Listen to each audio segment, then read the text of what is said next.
5 days after my husband's funeral, my key stopped turning in the door of the house I had called home for nearly 40 years. Through the window, I saw my daughter kneeling among inheritance papers while her husband poured my husband's whiskey like he had already won. When the door opened, the chain stayed locked.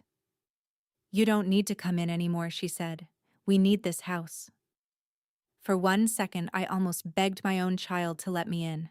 Then I remembered what my husband had left in my purse before he died. And I realized this wasn't the end. It was the first move in a war he had seen coming. This story starts quietly, but it won't leave you unchanged. Before we begin, drop a comment and tell me, have you ever had to choose silence over saving someone you love? Your perspective might be what someone else needs to hear. Quick note: some details are fictionalized for storytelling. What matters most is the message it carries. The brass key caught halfway in the deadbolt, refusing to turn in the lock I had opened every evening for 38 years. I am Dorothy Hale, 66 years old retired literature teacher who spent 30 years teaching Faulkner and Hemingway to Greenwich High students, and on this August evening I stood locked out of the home I had lived in since 1987. The key Franklin gave me on our wedding night, brass worn smooth at the edges, warm from the August heat, would not turn. The lock was new, factory fresh brass installed, while I was still deciding which of Franklin's suits to donate. Someone had replaced the deadbolt on our Greenwich Colonial Estate's heavy oak door, and they had not given me the new key. 5 days. We buried Franklin Hale, my husband of 38 years, on August 10th. Today was the 15th. They changed the locks on day 5. Not even a week since we lowered his casket into the plot at Putnam Cemetery. I pulled the key out and examined the lock. The brass gleamed unmarked by weather or time. Faint sawdust still clung to the crack between doorframe and strike plate. I touched the metal. Cold, despite the late summer sun casting pale yellow light across the manicured lawn. Cut grass smell drifted from neighboring estates. Old roses from our front garden. Franklin's roses, planted the year Monica was born, perfumed the air with fading August blooms. Everything should have been familiar. Everything was wrong. I stepped back and looked through the bay window. My daughter Monica, 36, sat cross-legged on the Persian rug, her interior designer's eye scanning documents from Franklin's office safe with the same focused intensity she once brought to childhood jigsaw puzzles. Her dark hair was pulled into the messy bun she always wore when concentrating. Manila folders surrounded her in a careful semicircle. Aaron Beckett, 38. My son-in-law of 3 years, who claimed to manage a crypto hedge fund from a Stamford office, stood by the fireplace swirling amber liquid in a crystal tumbler, as though he had always belonged in this room. The Macallan, 25. Franklin's Macallan, saved for special occasions. Aaron was drinking it like everyday bourbon. I watched them through the window. They did not see me. The August dusk made the world outside the bright living room invisible. I was a ghost already standing in the shadows of the rhododendrons Franklin had planted when we first moved in. How long does it take to erase a woman from her own life? 5 days, apparently. Monica held up a document, blue legal backing of a trust instrument, and pointed to something on the second page. Aaron leaned down, still holding his crystal tumbler, and read over her shoulder. He nodded. She made a note on a yellow legal pad. They were conducting an inventory. A professional, methodical inventory of Franklin's estate. Not our estate. Franklin's. Because I was locked out. I should have knocked. Should have pounded on the door and demanded entry to my own home. Should have called the police and reported an illegal lock change. I did not knock. I stood in the garden Franklin had planted on the flagstone path he had laid the summer Monica turned 7, and I watched my daughter and her husband occupy my home as though I had never existed. The living room looked exactly as I had left it that morning when I drove to the funeral home to finalize death certificates. The cream sofa Franklin and I had picked out in 2003. The mahogany bookshelf he built for my Faulkner collection. The the brass lamp his mother gave us as a wedding present. Everything was still there, except me. Monica reached for another folder. This one was thicker, bound with a red rubber band. I recognized it. Franklin's personal files, the ones he kept in the safe behind the Cezanne print in his office. The safe I was never supposed to open. If something happens to me, Franklin had said on our 20th anniversary, holding my hand across the dinner table at the Ginger Man, Leonard will handle everything. Leonard Morton, the estate attorney. He has all the instructions. You don't need to touch the safe, Dottie. Promise me. I had promised. Monica had not. The folders spread across the Persian rug were proof she had opened the safe within 5 days of her grandfather's death. Maybe sooner. Maybe the day of the funeral while I was still accepting casseroles from neighbors who remembered Franklin from the country club. Aaron raised the crystal tumbler to his lips. The late summer light caught something at his wrist, a flash of gold, the geometric edge of cufflinks catching the lamplight. I knew those cufflinks. Tiffany 18-karat gold art deco design engraved with Franklin's initials FH. I had given them to him for our 35th anniversary 3 years ago. He had opened the blue Tiffany box at dinner, smiled, kissed my hand, and said, "They're too beautiful to wear, Dottie. I'll save them for something special." He never wore them. Not once. They sat in their original blue box on the second shelf of the safe behind the red rubber-banded files, waiting for an occasion special enough. If you have ever stood outside your own home watching strangers claim your life, you know this feeling, the cold understanding that you are already a ghost. Aaron wore Franklin's unworn cufflinks, the ones still in the safe's Tiffany box 5 days ago. The ones Franklin never got to wear, because there was no occasion special enough before the heart attack took him at 74. Aaron swirled the Macallan and smiled at something Monica said. The cufflinks glinted. The folders spread across the floor. The new lock gleamed behind me, cold and factory fresh. I turned away from the bay window and walked back down the flagstone path. The brass key was still warm in my palm. Useless now. A relic of a life that ended 5 days ago when they lowered Franklin into the ground and began erasing me from the house we built together. I walked back up the 3 stone steps and knocked on the door, not frantic pounding, just a firm, steady knock on the oak I had refinished with Franklin in 1992. Footsteps approached from inside. The deadbolt turned. The door opened 3 inches and a brass chain pulled taut across the gap. Monica's face appeared in the narrow opening. Her eyes were red, but not from crying. From exhaustion, maybe. From the focused intensity of the document sorting I had watched through the bay window. She looked at me the way a store clerk looks at a customer arriving 5 minutes after closing. "Mom," she said, not a greeting, an acknowledgement. "Monica," I said, "I'd like to come in." "You don't need to come in anymore." Her voice was steady, rehearsed. "Aaron and I have decided. You have your life. We need the house." I stared at her through the 3-inch gap. My daughter. The girl I taught to read, to ride a bicycle, to stand up for herself when boys in middle school called her names for being too smart. "We buried your grandfather 5 days ago," I said. "I know." Her hand trembled on the chain. Just for a second. Her lips parted as if she wanted to say something more, something real, something that belonged to the Monica I raised instead of this script she was performing. Then Aaron's voice came from somewhere behind her, warm and reassuring, the voice of a man who has never raised it in anger. "Babe, let me close it. Your mother understands." Monica's mouth closed. The door swung shut. The deadbolt clicked. I stood on the stone steps and listened to the silence on the other side of the oak. Somewhere inside, Monica said something muffled, too soft to make out. "Aaron, maybe we should—" His reply was even softer. Then nothing. I waited 30 seconds.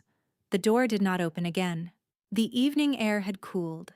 Somewhere down the street, a neighbor was cooking dinner, garlic and onions, the smell drifting on the August breeze. The cut grass from this afternoon's mowing still perfumed the air, mixing with the fading scent of Franklin's roses. I turned and walked down the flagstone path to the curb where I had parked the Volvo sedan. The one Franklin bought me for my 60th birthday, the safe car, the reliable car, the car a retired literature teacher drives. I opened the door and sat behind the wheel. There is a particular pain in watching your daughter choose a man who is destroying her over the mother who raised her. It feels like watching someone walk into traffic while you stand behind soundproof glass. I started the engine and pulled away from the curb. Round Hill Road stretched ahead of me, quiet and tree-lined, the same route I had driven home every evening for 38 years. The streetlights were beginning to flicker on amber pools of light appearing one by one as the August sun dropped below the horizon. I drove slowly, no destination in mind, just away from the house where my daughter and her husband were dividing my life into manila folders. At the corner of Round Hill and Pexland, I pressed the brake. Teresa Molina stood on the sidewalk under the amber streetlight.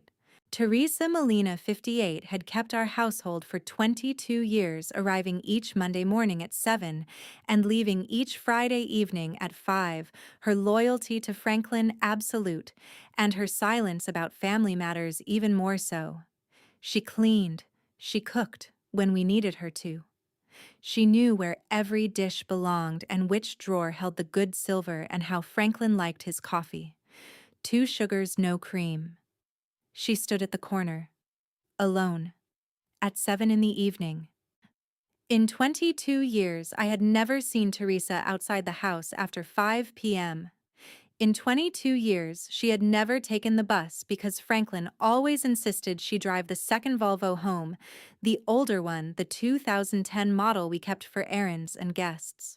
Our eyes met across 30 feet of pavement. She wore her usual Friday clothes, navy cardigan, khaki slacks, sensible shoes.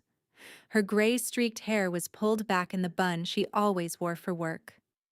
Nothing about her appearance was unusual, except that she was standing at the corner, at 7 p.m., waiting. I slowed the car to a stop. We looked at each other through the windshield. She did not wave, did not smile, did not approach the car. She nodded. Once. Deliberate. I nodded back. She turned and walked down Pexland Road toward the bus stop. She never used her sensible shoes, clicking on the pavement, her navy cardigan disappearing into the gathering dusk. I sat in the idling Volvo and watched her go. The streetlight cast her shadow long and thin across the sidewalk. At the bus stop, she did not sit on the bench. She did not check a phone. She simply stood facing away from me, waiting. If you have ever received a warning you did not yet understand, a signal from someone who could not speak aloud, you know this feeling, the certainty that the rules just changed even before you know what the new rules are. I put the car in gear and drove past the corner. In my rearview mirror, Teresa remained at the bus stop, a small figure under the amber light, growing smaller as I drove away. She had not spoken a word. She had not needed to. In 22 years of service, Teresa had never violated Franklin's trust. In 22 years, she had never broken a confidence, or shared a family secret, or stood where she did not belong. And in 22 years, she had never stood outside at 7 p.m. on a Friday evening, waiting at a corner where she knew I would drive past, sending a signal she could not speak aloud. I drove down Round Hill Road as the August dusk deepened to evening. The streetlights blazed amber. The houses glowed with warm yellow light. Families sat down to dinner in homes they had not been locked out of. Teresa's silhouette disappeared from my rearview mirror, swallowed by distance and darkness. In 22 years, she had never looked at me the way she looked at me tonight, like a woman who knew a secret she could not yet speak aloud. I would not understand Teresa's signal until 3 days later. That night, I drove to the Holiday Inn on the Post Road and paid for a room with the credit card that still bore my name. The next morning, I received my first education in the systematic erasure of a widow. The funeral director slid the itemized invoice across his mahogany desk at 9:30 Saturday morning, and I understood immediately that this bill was Monica's first test. Edmund Hartwell, The funeral director sat behind the mahogany desk in his pressed charcoal suit, the scent of floor wax and forced sympathy hanging in the air. The Venetian blinds filtered pale morning light across the invoice $28,000 for Franklin's funeral. Mahogany casket, plot preparation, flowers, services. Monica sat beside me, arms crossed. Whoa, the bank placed a standard administrative freeze on Mr. Hale's accounts, Edmund Hartwell said. We need a guarantor with a verified payment method to release the casket for today's memorial service. Monica turned to me. Mom, you wrote that book back in 2003, right? The literary one about the farmhouse. You have royalties from that. You can cover this. I looked at my daughter. She believed I had written one moderately successful literary novel that earned perhaps enough to cover a modest funeral. She had no idea that Marcus Vega, the name on 7 best-selling thrillers, the name that had earned $13.5 million in royalty escrow over 2 decades, was sitting beside her in a Holiday Inn blouse, holding a credit card that could buy this funeral home. There is a particular flavor to irony when your daughter mocks the career that could buy her house 10 times over. It tastes like ashes mixed with gold dust, bitter and glittering at once. I can cover it, I said. I pulled my credit card from my wallet and placed it on the mahogany desk. The machine beeped. Processed. Approved.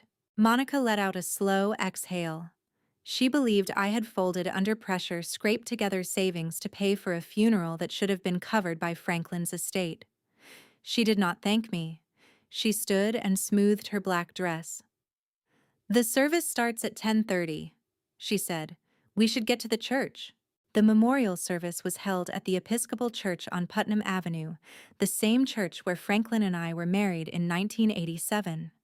The sanctuary filled with neighbors, colleagues from Hale Provision's former students. The organ played. The pastor eulogized. Monica and Aaron sat in the front pew. I sat 3 rows back. After the service, we moved to the fellowship hall. Dark wood paneling, stained glass windows casting colored light across folding tables.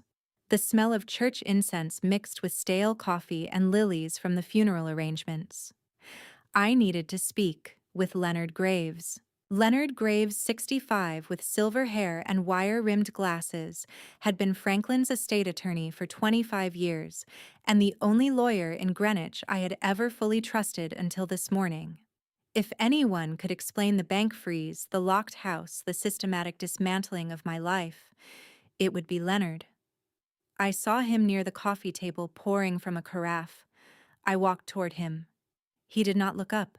Aaron appeared at Leonard's side before I could reach him. Aaron wore a charcoal suit, one of Franklin's. I recognized the cut and extended his hand. Leonard set down the coffee carafe and shook Aaron's hand warmly. We'll process the transfer as quickly as the courts allow. Leonard set his voice low but audible across the 3 meters separating us. Just keep things stable on your end.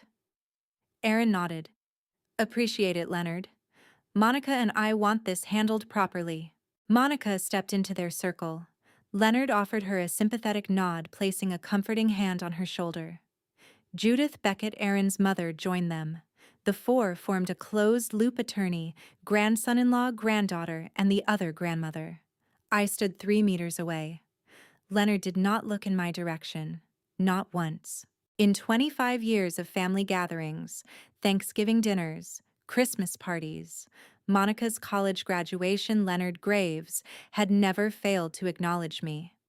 He was Franklin's attorney, but he was also the man who had drafted our wills, who had handled the purchase of our home, who had advised us on Monica's design school applications. He knew me. He knew Franklin trusted me. He knew the shape of our marriage and the architecture of our life together. And he was coordinating the transfer of that life to Aaron Beckett without once meeting my eyes. When you lose your last ally in a war, you didn't know you were fighting. The silence has a specific quality, not the absence of sound, but the presence of absolute isolation. The fellowship hall hummed with conversation. Leather shoes clicked on marble. Someone laughed too loudly, then caught themselves. The coffee urn hissed. Leonard walked toward the sanctuary exit with Aaron and Judith, their heads bent in quiet conference. Monica followed a step behind. The four of them moved as a unit, a family block negotiating the transfer of an estate. I was not part of that block. Leonard did not glance over his shoulder. He did not pause at the door. He did not acknowledge the woman whose husband he had represented for a quarter century, the woman who had hosted him at dinner parties and sent him Christmas cards and trusted him with the legal foundation of her marriage. I stood beside the coffee table holding an empty styrofoam cup, watching the only person who could have helped me walk out of the church without a single word of explanation. In that moment, I believed I had lost my only ally. In that moment, I believed Leonard Graves had chosen Aaron's side because Aaron had offered something I could not. I would understand the truth 3 days later when he knocked on my motel room door at 7:30 in the morning. But standing in the fellowship hall on the day of Franklin's memorial service, I had no allies, no home, and no idea that the war had been planned long before I knew I was a soldier. I did not understand then that Leonard's betrayal was performance, not truth. I would not know until 3 days later when he knocked on this same motel room door. That evening, I believed I was alone. The knock came at 9 p.m., exactly 3 sharp raps on the motel room door, and I knew before I opened it that Teresa Molina had come to deliver whatever secret she could not speak aloud on Round Hill Road. I crossed the Holiday Inn room, generic beige carpet chemical air freshener, yellow-purple neon from the parking lot, bleeding through the window, and opened the door. Teresa stood in the hallway holding an unmarked craft envelope. She said nothing. She pressed the envelope into my hands, met my eyes for 3 seconds, then turned toward the elevator. I called after her. "Teresa." She raised one hand palm out without looking back, a gesture I understood. Not yet. Not here. The elevator dinged. The doors opened. Teresa stepped inside and disappeared. I closed the motel room door and sat on the edge of the bed. The envelope was sealed with tape, no writing on the outside. I tore it open. Inside, one brass key warm from her hand and a torn piece of paper. I recognized the paper immediately. Franklin's desk notepad, cream-colored with the Hale Provisions watermark faint in the corner. The kind of paper he kept in his home office for quick notes, grocery lists, reminders to himself. His handwriting sharp and precise. Stamford Self-Storage Unit, 412 Code 5198. Nothing else. No explanation. No date. Just the location and the code. I turned the key over in my palm. Old brass, similar weight to the house key that no longer worked in my front door. A storage unit key. A code. Franklin's handwriting. He had left me a map. If you have ever received a message, you cannot yet decode a key without a door coordinates to a location you have never visited.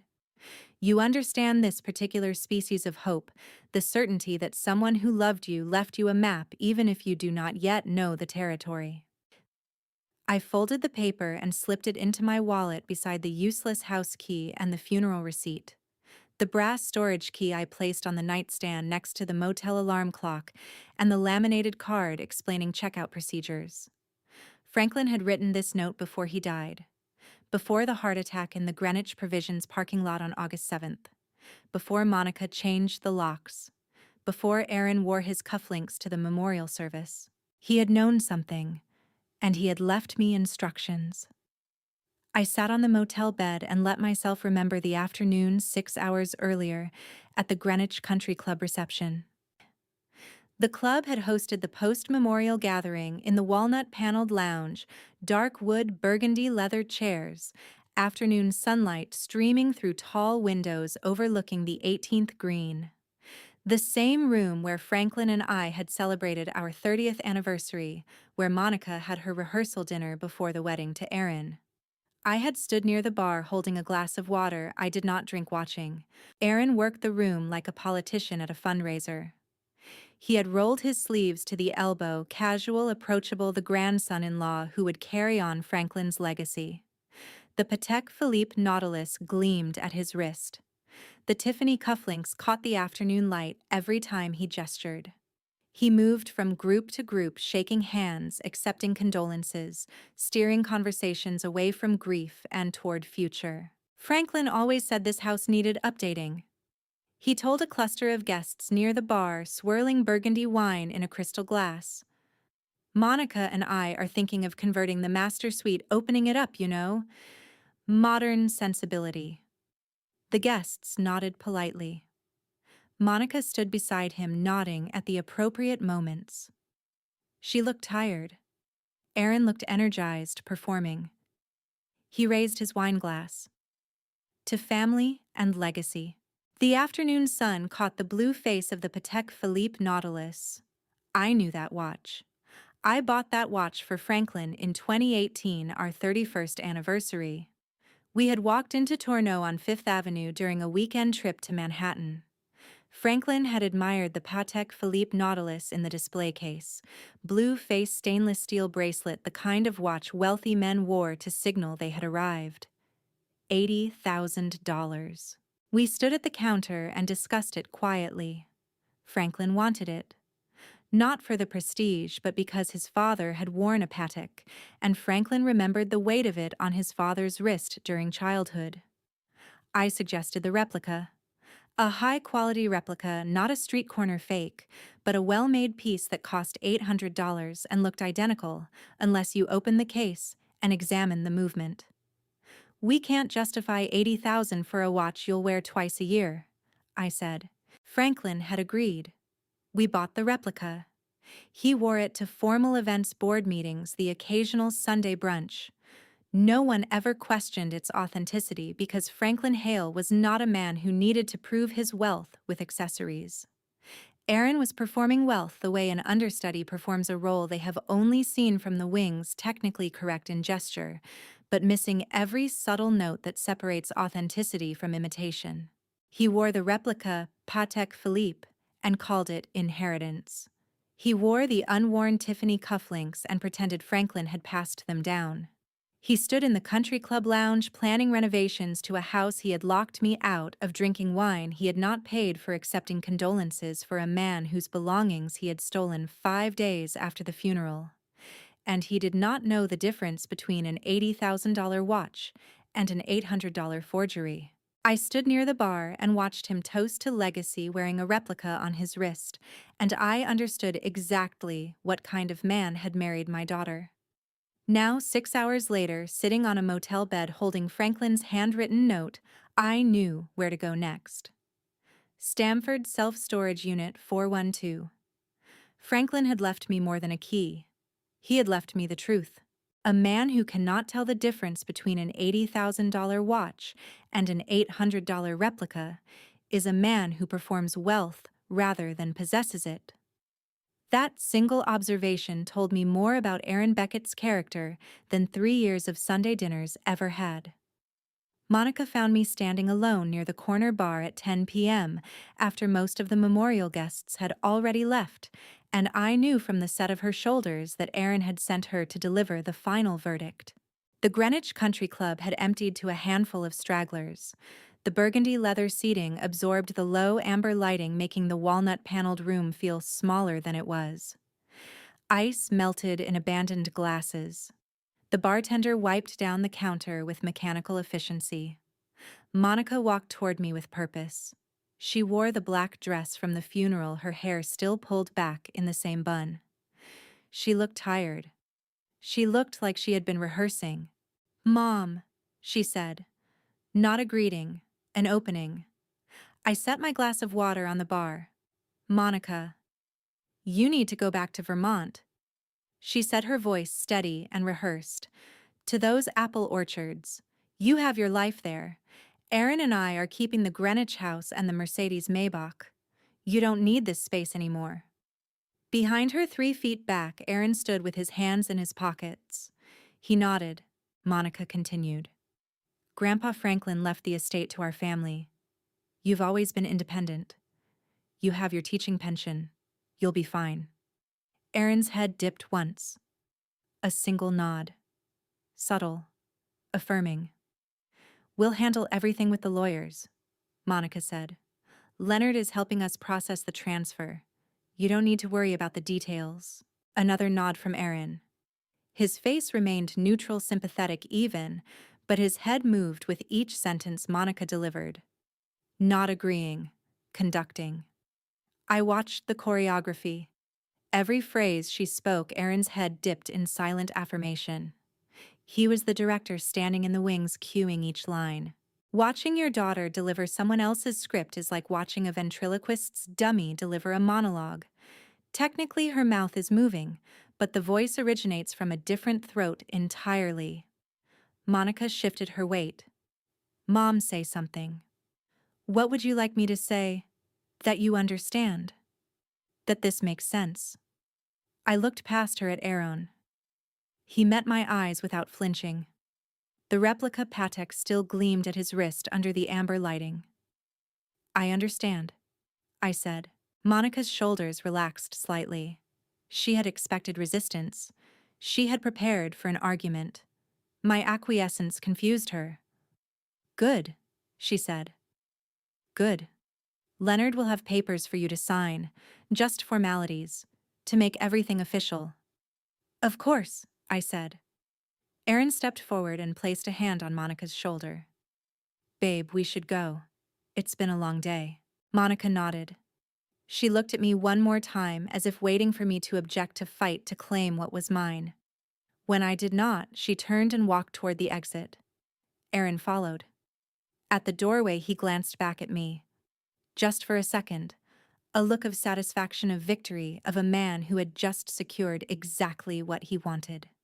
I stood at the corner bar until the bartender finished closing, then walked out to the parking lot and drove back to the Holiday Inn. At 2 a.m., I sat at the wooden desk in the motel room, with my MacBook Pro open, a yellow desk lamp casting a small pool of light in the darkness. Chamomile tea sat cold in a paper cup beside the laptop. I opened the folder I kept hidden in my documents directory, Vega/MS-08. The Patrician. My 8th Marcus Vega thriller. 487 pages, still in manuscript form, not yet sent to my publisher. I had written it over 6 months in 2023, finishing the final draft in February, 18 months ago. I scrolled to chapter 14. The text glowed on the screen in Times New Roman double-space, the format I had used for 23 years. Adam Beck understood that direct confrontation would trigger resistance. He worked through Lily, instead feeding her scripts about fairness and inheritance, letting her deliver the ultimatums while he stood in the background orchestrating. She believed the words were her own. She believed she was protecting her future. She did not see the puppet strings. I had written this in February of 2023. Monica brought Aaron to Thanksgiving dinner in November 2023, 10 months after I wrote chapter 14. I scrolled down to chapter 17. Beck wore Edmund's Patek Philippe to the memorial service, the watch Edmund had treasured, but rarely worn. Beck did not know it was a replica. He assumed wealth announced itself through objects, not understanding that authenticity whispers while imitation shouts. I had never told anyone about the replica Patek. Not Monica, not my editor, not even Teresa. If you have ever written a story and then watched it unfold in real life, you understand this particular species of horror, not that you predicted the future, but that you recognize the pattern humans repeat when they believe no one is watching. The pattern matched approximately 70%. Not exact, not prophecy. Character recognition. I had written about this type of man 7 times in 7 novels over 23 years. The inheritance predator, the man who marries for position rather than love, the schemer who uses family bonds as leverage. Aaron Beckett was the 8th iteration of a recurring archetype. I had cataloged his species before I ever met him. I scrolled to chapter 23, the conclusion of The Patrician. Adam Beck's scheme collapsed under the weight of his own arrogance. He overreached. He assumed Edmund's widow would remain passive, that legal manipulation would be enough. that no one would question the timeline or check the documents, or realize the will had been altered after Edmund's death. He was wrong. I had written the ending 18 months before Aaron Beckett married my daughter. I did not know exactly how he would execute his plan, but I knew his type. And his type always reached this particular breaking point. Just like Adam Beck. I closed the laptop and sat in the yellow circle of lamplight listening to the distant hum of highway traffic beyond the motel parking lot. The question was not whether Aaron would fall. The question was whether I would wait for the pattern to complete or whether I would intervene before Monica signed away everything Franklin had built to protect her. I looked at the brass key on the nightstand, the one Teresa had delivered in the unmarked envelope. Stamford Self-Storage Unit 412. Franklin had left me instructions. He had seen this coming before I did. And somewhere in that storage unit he had left me the tools to stop it. I did not sleep after closing the laptop at 2 a.m. I sat at the motel desk watching the parking lot lights fade as dawn broke over the post road, waiting for whatever came next. Franklin had left me tools. The question was whether I would know how to use them. The knock came at 7:30 on Tuesday morning, exactly 9 days after Franklin's funeral, and I recognized the rhythm before I even looked through the peephole 3 deliberate raps, the pattern Leonard Graves had used for 25 years. I opened the door. Leonard stood in the motel hallway holding his worn leather briefcase, his silver hair combed back, wire-rimmed glasses catching the fluorescent light. He looked exactly as he had at the funeral-pressed, suit-measured expression the estate attorney who had coordinated my husband's transfer to Aaron without once meeting my eyes. Except now, he was looking directly at me. "Dottie," he said. My childhood nickname. The one Franklin used in private, the one no one else knew. "I'm here on the day Franklin told me to come, day 9 after the funeral. He made me swear an oath. If I arrived any earlier, he said it would compromise everything." I stepped back from the door. "You shook Aaron's hand at the memorial service. You whispered about processing the transfer. You didn't look at me once." Leonard walked into the motel room and set his briefcase on the desk. "Franklin's instructions. He said to make them feel secure. He needed to see what they would do when they thought no one was watching. So you ignored me for 9 days. I followed his orders for 9 days." Leonard turned to face me. "Franklin wrote every detail down, Dottie. The handshake, the whisper about expediting the courts, the sympathetic hand on Monica's shoulder. He choreographed my performance at that funeral 4 months before he died because he knew exactly what kind of man Aaron Beckett was. When you discover that the person you thought had abandoned you was actually standing guard the entire time, the relief arrives with its own species of grief, mourning the days you spent believing you were alone." Leonard opened his briefcase and pulled out a sealed manila envelope. Across the front in Franklin's sharp blue handwriting, "Dottie, open only for the right person." "He gave this to me in April," Leonard said. 4 months before the heart attack. He said if anything happened to him, I was to wait exactly 9 days after the funeral, then deliver this envelope to you. Not 8 days. Not 10. 9. Why 9? He said you needed to see them operate without restraint first. You needed to witness the lockout, the memorial performance, the property seizure. You needed proof of intent before you could act on what's inside this envelope. I took the envelope. The paper was heavy bond sealed with packing tape. Franklin's handwriting was steady across the front except for one word, my nickname, where the letters shook slightly. I sat at the motel desk and tore it open. Inside 4 pages of handwritten letter on Franklin's personal stationery, the cream-colored paper with his initials embossed at the top. I unfolded the pages. Franklin's voice spoke from beyond the grave. "My dearest Dottie, if you are reading this, it means I am gone and the week of silence has passed. I know exactly who Susan and Aaron are. I stayed quiet too long. I was a coward for not protecting you sooner." My hands shook. I kept reading.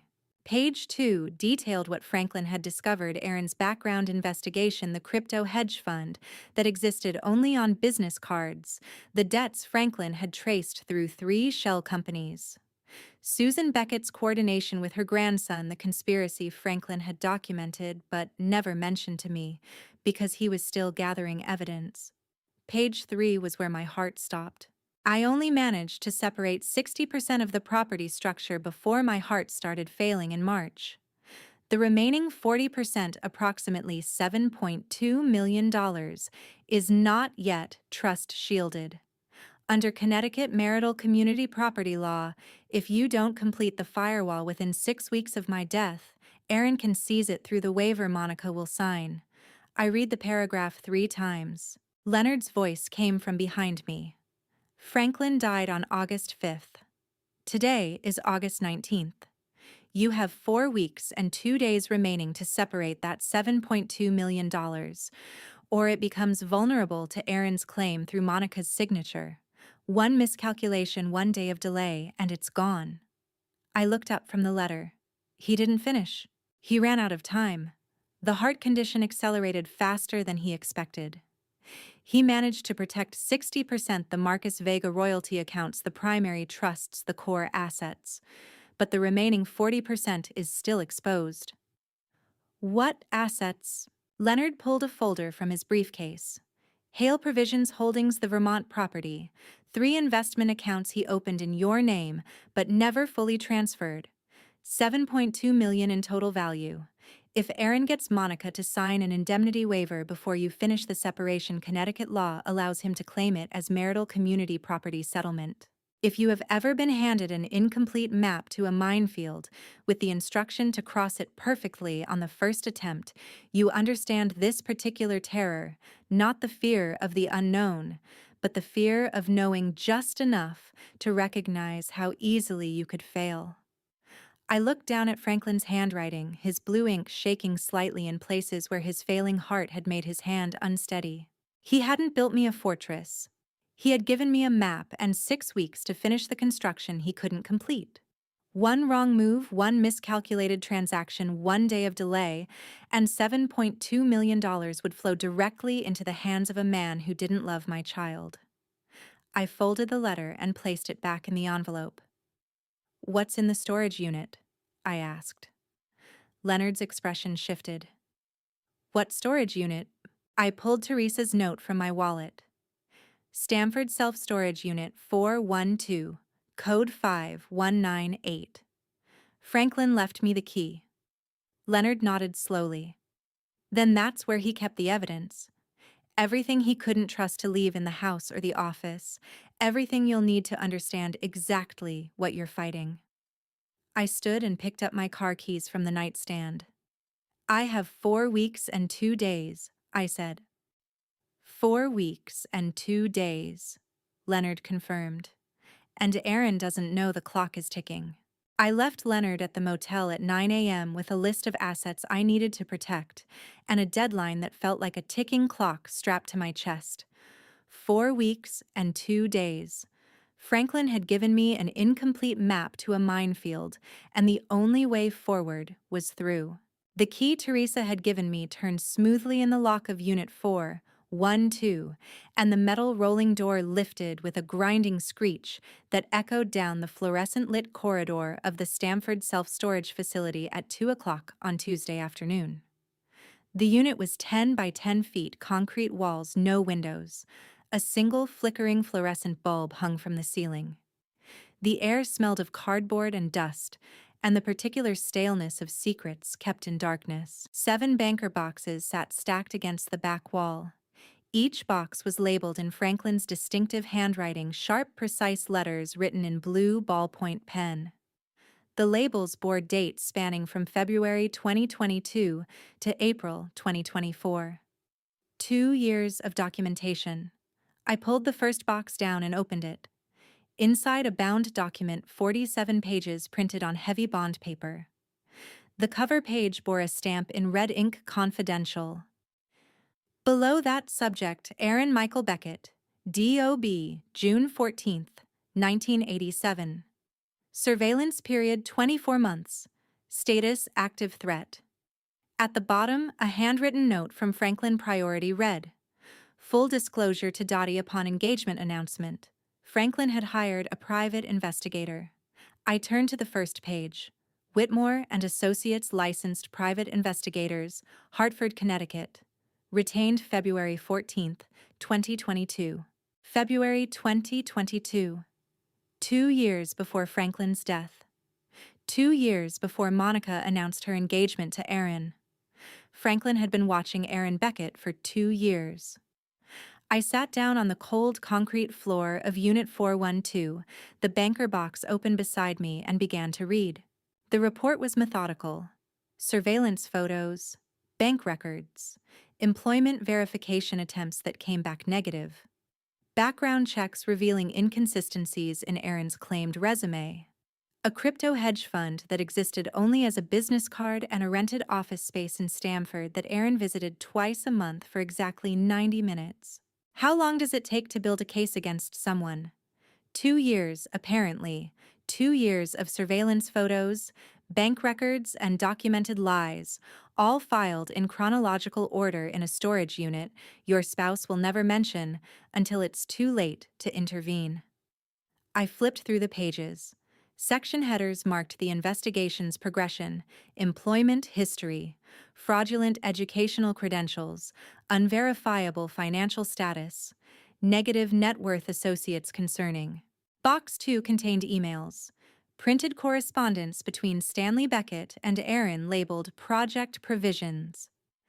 I scanned the first few pages, references to timeline acceleration, asset liquidation strategies, legal vulnerability windows. Box 3 held surveillance photos. Aaron meeting with men in expensive suits at Brooklyn restaurants. Aaron entering a building on Brighton Beach at midnight. Aaron sitting in his car outside our Greenwich house watching 3 months before Monica introduced him to us at Thanksgiving. Box 4 contained financial records Franklin had somehow acquired. Aaron's credit report showing debts consolidated and hidden, loan applications denied, a pattern of borrowing and defaulting that went back 6 years. I opened boxes 5 and 6, quickly cataloging their contents. More emails, more photos. A timeline Franklin had constructed showing how Aaron had positioned himself to meet Monica, how he had engineered their introduction through a mutual friend at a design conference in Boston.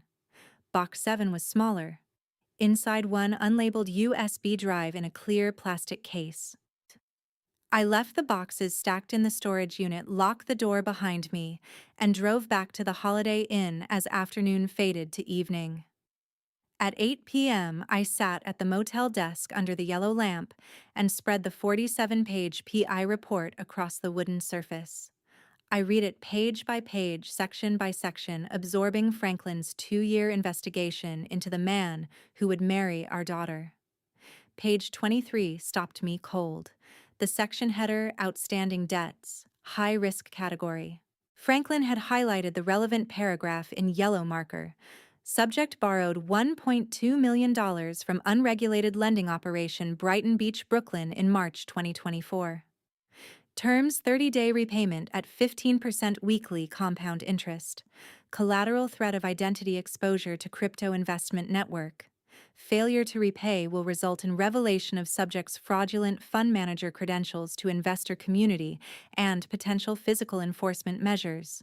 In the margin, Franklin's handwriting, deadline approximately September 5th to 10th, 2024. This is why he accelerated courtship timeline with Monica. Not love, desperation. I read the deadline 3 times. September 5th through 10th. Franklin died August 5th, exactly 30 days before the loan shark's deadline. Aaron had roughly 1 month from Franklin's death to seize the estate, liquidate assets, and pay off the loan shark before his entire fabricated identity collapsed, and the consequences, financial and physical, arrived. I turned to page 24. More details about the loan shark operation. Names redacted but locations specified. Brighton Beach, a restaurant called the Odessa Room. Weekly interest compounding at 15%. Math I didn't want to do. 1.2 million at 15% weekly interest over 30 days would balloon to nearly 1.4 million by early September. Aaron needed $1.4 million by September 10th. Or men from Brighton Beach would expose him as a fraud and possibly much worse. There is a particular shift that happens when you stop seeing your enemy as evil and start seeing them as afraid, not forgiveness, but a colder, more accurate calculation of exactly how dangerous a cornered animal becomes when it has nothing left to lose. I stacked the pages back into order and placed them in the manila folder Leonard had given me that morning. Aaron Beckett wasn't a calculating villain executing a long-term inheritance scheme.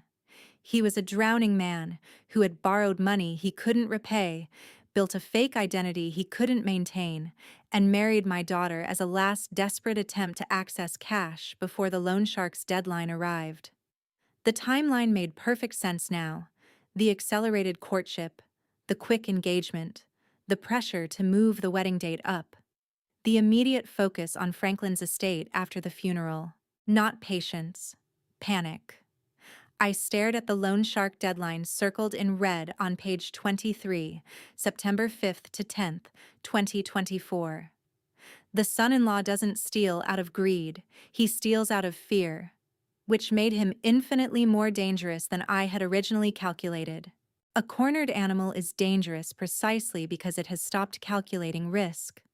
When survival becomes the only goal, consequences cease to matter. Aaron Beckett had 30 days to save himself from a Brooklyn loan shark, and I needed to understand exactly how desperate that timeline made him. Leonard Graves slid the FBI case file across his mahogany desk at 10 o'clock Wednesday morning, the Connecticut State Capitol building framed in the window behind him, and said the four words that made Aaron Beckett's desperation suddenly make perfect sense. Federal Criminal Tax Investigation. I looked down at the file. The letterhead read, Federal Bureau of Investigation Financial Crimes Division, Hartford Field Office. Stanley Beckett, Leonard said, tapping the cover page. Aaron's father. Under federal investigation for 6 months. Tax evasion, money laundering through Beckett Cleaning Industries. The IRS filed a lien 3 weeks before Franklin died. I opened the file. The first page was a summary sheet detailing the scope of the investigation. Unreported income dating back 7 years. Shell companies used to hide revenue. Asset transfers designed to avoid taxation. How much? I asked. Leonard turned to page 4 and pointed to a dollar amount circled in red. $2 million. That's what the Beckett family needs to make this disappear. Back taxes, penalties, interest, legal fees. Stanley doesn't have it. Beckett Industries is hemorrhaging cash. The company is worth maybe $300,000 if they liquidate tomorrow. So Aaron is their only shot at liquidity. Exactly. Leonard closed the file.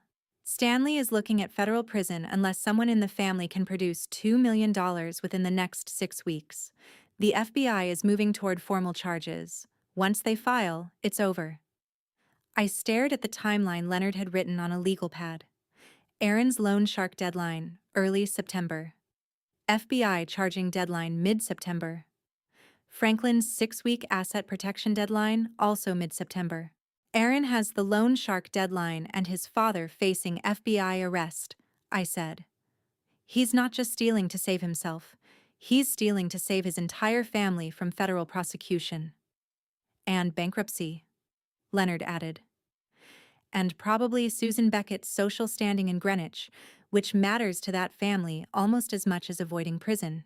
If you have ever watched a house of cards collapse and realized every card was marked from the beginning, you understand this particular species of clarity, not one desperate man but an entire family system built on fraud, all reaching for the same stolen fortune at once. Franklin knew about this, I said. Leonard nodded. He flagged the FBI investigation in March. That's when he started accelerating the asset protection work. He knew Stanley would come for the estate through Aaron. How long has Franklin been watching the Becketts? Leonard met my eyes. You should check the storage unit again. Box 3, I think. Franklin kept files. I never saw things he didn't want in the office records. I left Leonard's office at noon and drove to Stamford. Unit 412 was exactly as I had left it the day before. 7 banker boxes stacked against the concrete wall, fluorescent light buzzing overhead.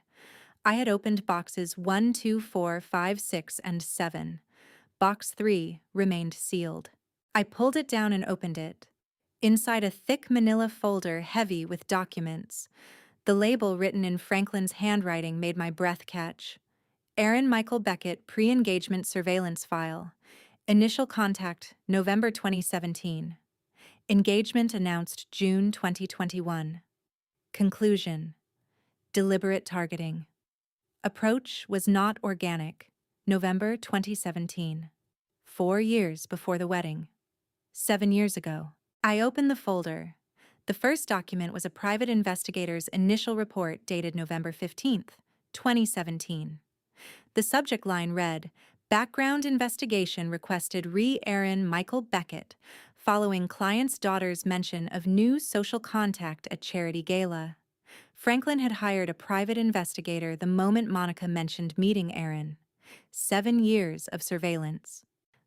I flipped through the folder. Chronological reports, each one building on the last. December 2017. Subject engineered second encounter with target at design industry networking event. March 2018. Subject joined target's yoga studio, positioned himself for casual conversations. September 2018. Subject volunteered for same nonprofit as target coordinated committee assignments. Page after page of documented approach strategies. Aaron had not randomly fallen in love with Monica at a charity gala. He had researched her, identified her social patterns, and systematically positioned himself in her path. At the back of the folder, paper clipped to the inside cover, a handwritten note on Franklin's personal stationery, dated April 2024, 4 months before his death. Dottie, if you are reading this, Aaron has been exposed. I hired the PI in 2017 when Monica first mentioned meeting him at the charity gala. I knew immediately something was wrong with his story. 7 years of surveillance confirmed it. He approached her intentionally. Every encounter was calculated. By the time they announced the engagement in 2021, I had documented 4 years of deliberate positioning. I chose not to intervene at the wedding because I believed stopping it would only drive Monica closer to him through rebellion. I chose documentation over prevention. I pray you understand. I was building a case, not abandoning our daughter. F. I sat on the cold concrete floor holding Franklin's note. He knew. In November 2017, when Monica came home from the charity gala, talking about the charming man she had met who worked in finance, Franklin had hired a private investigator that same week. By June 2021, when Monica announced her engagement, Franklin had 4 years of documented evidence that Aaron's courtship was calculated fraud. He stood beside me at the wedding. He smiled for photographs. He toasted the happy couple with champagne. He danced with Monica at the reception while wearing the replica Patek Philippe, knowing the man marrying our daughter was a con artist who had spent 4 years positioning himself for this exact moment. There is a particular pain in discovering that someone who loved you, watched your child walk into a trap, and chose silence over warning, not cruelty perhaps, but a calculation that documentation would serve better than prevention. That proof would matter more than protection. Franklin saw through that wedding day. Why didn't he tell me? Franklin's silence at that wedding was not ignorance. It was strategy. He had chosen documentation over intervention, evidence over exposure. I could not decide if that made him wise or cruel, but sitting in a motel room with 7 years of his surveillance work spread across my desk, I understood one thing clearly: he had left me the weapons I would need. I opened my laptop at the motel desk at 8 p.m., the PI report spread across the wooden surface, and typed Aaron Beckett, Wharton, MBA into the LinkedIn search bar to verify what I already suspected would be another layer of fabricated identity. His profile appeared immediately. Professional headshot. Polished summary. Work experience at Beckett Capital Management listed as founder and managing partner. Education section MBA, the Wharton School, University of Pennsylvania, 2012. I turned to page 18 of the PI report. The section header read, Education Verification. Below it, in the investigator's neutral documentation style subject claims, Wharton School MBA 2012 on all professional profiles. Wharton Registrar Office confirms no record of Aaron Michael Beckett enrollment 2010 to 2012 or any year. Actual credential BBA, Nova Southeastern University, Fort Lauderdale, FL 2009. I read it twice. Aaron's Wharton MBA. The credential he mentioned at every Thanksgiving dinner, every Christmas gathering, every family celebration for 3 years did not exist. He had a bachelor's degree in business administration from a small private college in Florida. That was all. I remembered Thanksgiving 2022 9 months ago. Aaron had held court at Franklin's dining room table, entertaining Monica's college friends with stories about his Wharton professors, the rigorous case method, the networking dinners in Philadelphia with venture capital firms. Franklin had sat at the head of the table carving turkey, his jaw tight. He had looked down at his plate and said nothing. Because he knew. How many Thanksgiving dinners had Franklin sat through listening to Aaron perform expertise he didn't possess, biting his tongue, documenting instead of exposing? How many layers of identity can one person forge before the entire structure collapses under its own weight? A fake degree, a fake fund, a fake marriage, a fake loyalty, each lie, requiring 10 more lies to maintain the fiction. I closed the LinkedIn tab and turned to page 31 of the PI report. The section header, Extramarital Relationships. My stomach tightened. Below the header, a surveillance log dated January through August 2024. 8 months of documented activity. Subject maintains relationship with Vanessa Marie Cole, age 29, real estate agent, Corcoran Group, Manhattan. Duration 8 months, January 2024 to present. Subject pays monthly rent $4,200 for Cole's residence, 142 Duane Street, Tribeca, Unit 7B. 4 color photographs were paperclipped to the page. Aaron and a blonde woman at Balthazar, her hand on his arm. Aaron and the same woman at the Odeon, wine glasses raised. Aaron and the woman at a wine bar in Tribeca, leaning close across a small table. Aaron and the woman in a doorway that appeared to be an apartment entrance, his hand on the small of her back. Each photo bore a date stamp in the lower right corner. January 15th, March 22nd, June 8th, August 10th. Vanessa Marie Cole, 29, appeared on page 31 of the private investigator's report as a Manhattan real estate agent with Corcoran Group and Aaron's mistress of 8 months, her Tribeca rent paid by a man who was simultaneously stealing his wife's inheritance. January 2024. Monica had been married to Aaron for nearly 3 years by that point. They lived together in the Greenwich house. They attended family dinners. They planned for children. And Aaron was spending $4,200 a month to keep a Manhattan real estate agent in a Tribeca apartment. I looked at the surveillance photo dated August 10th, 2024. 5 days after Franklin died. The same week we buried him. Aaron and Vanessa leaving her apartment building, his arm around her waist, both of them smiling. While Monica grieved her grandfather at the Greenwich house, her husband was in Manhattan with another woman. There is a specific rage that arrives when you discover your child's husband is not just stealing her inheritance, but also her fidelity, not one betrayal, but a systematic dismantling of every vow he made, executed with the same cold calculation he brought to forging his credentials. I read through the rest of page 31. Additional documentation. Restaurant receipts showing Aaron's credit card charged for dinners for 2. Hotel stays at the Bowery Hotel listed under Aaron's name. Florist deliveries to the Tribeca address. 8 months of documented infidelity. 8 months of Aaron telling Monica he had business meetings in Manhattan, investor dinners, networking obligations. 8 months of lies on top of lies on top of lies.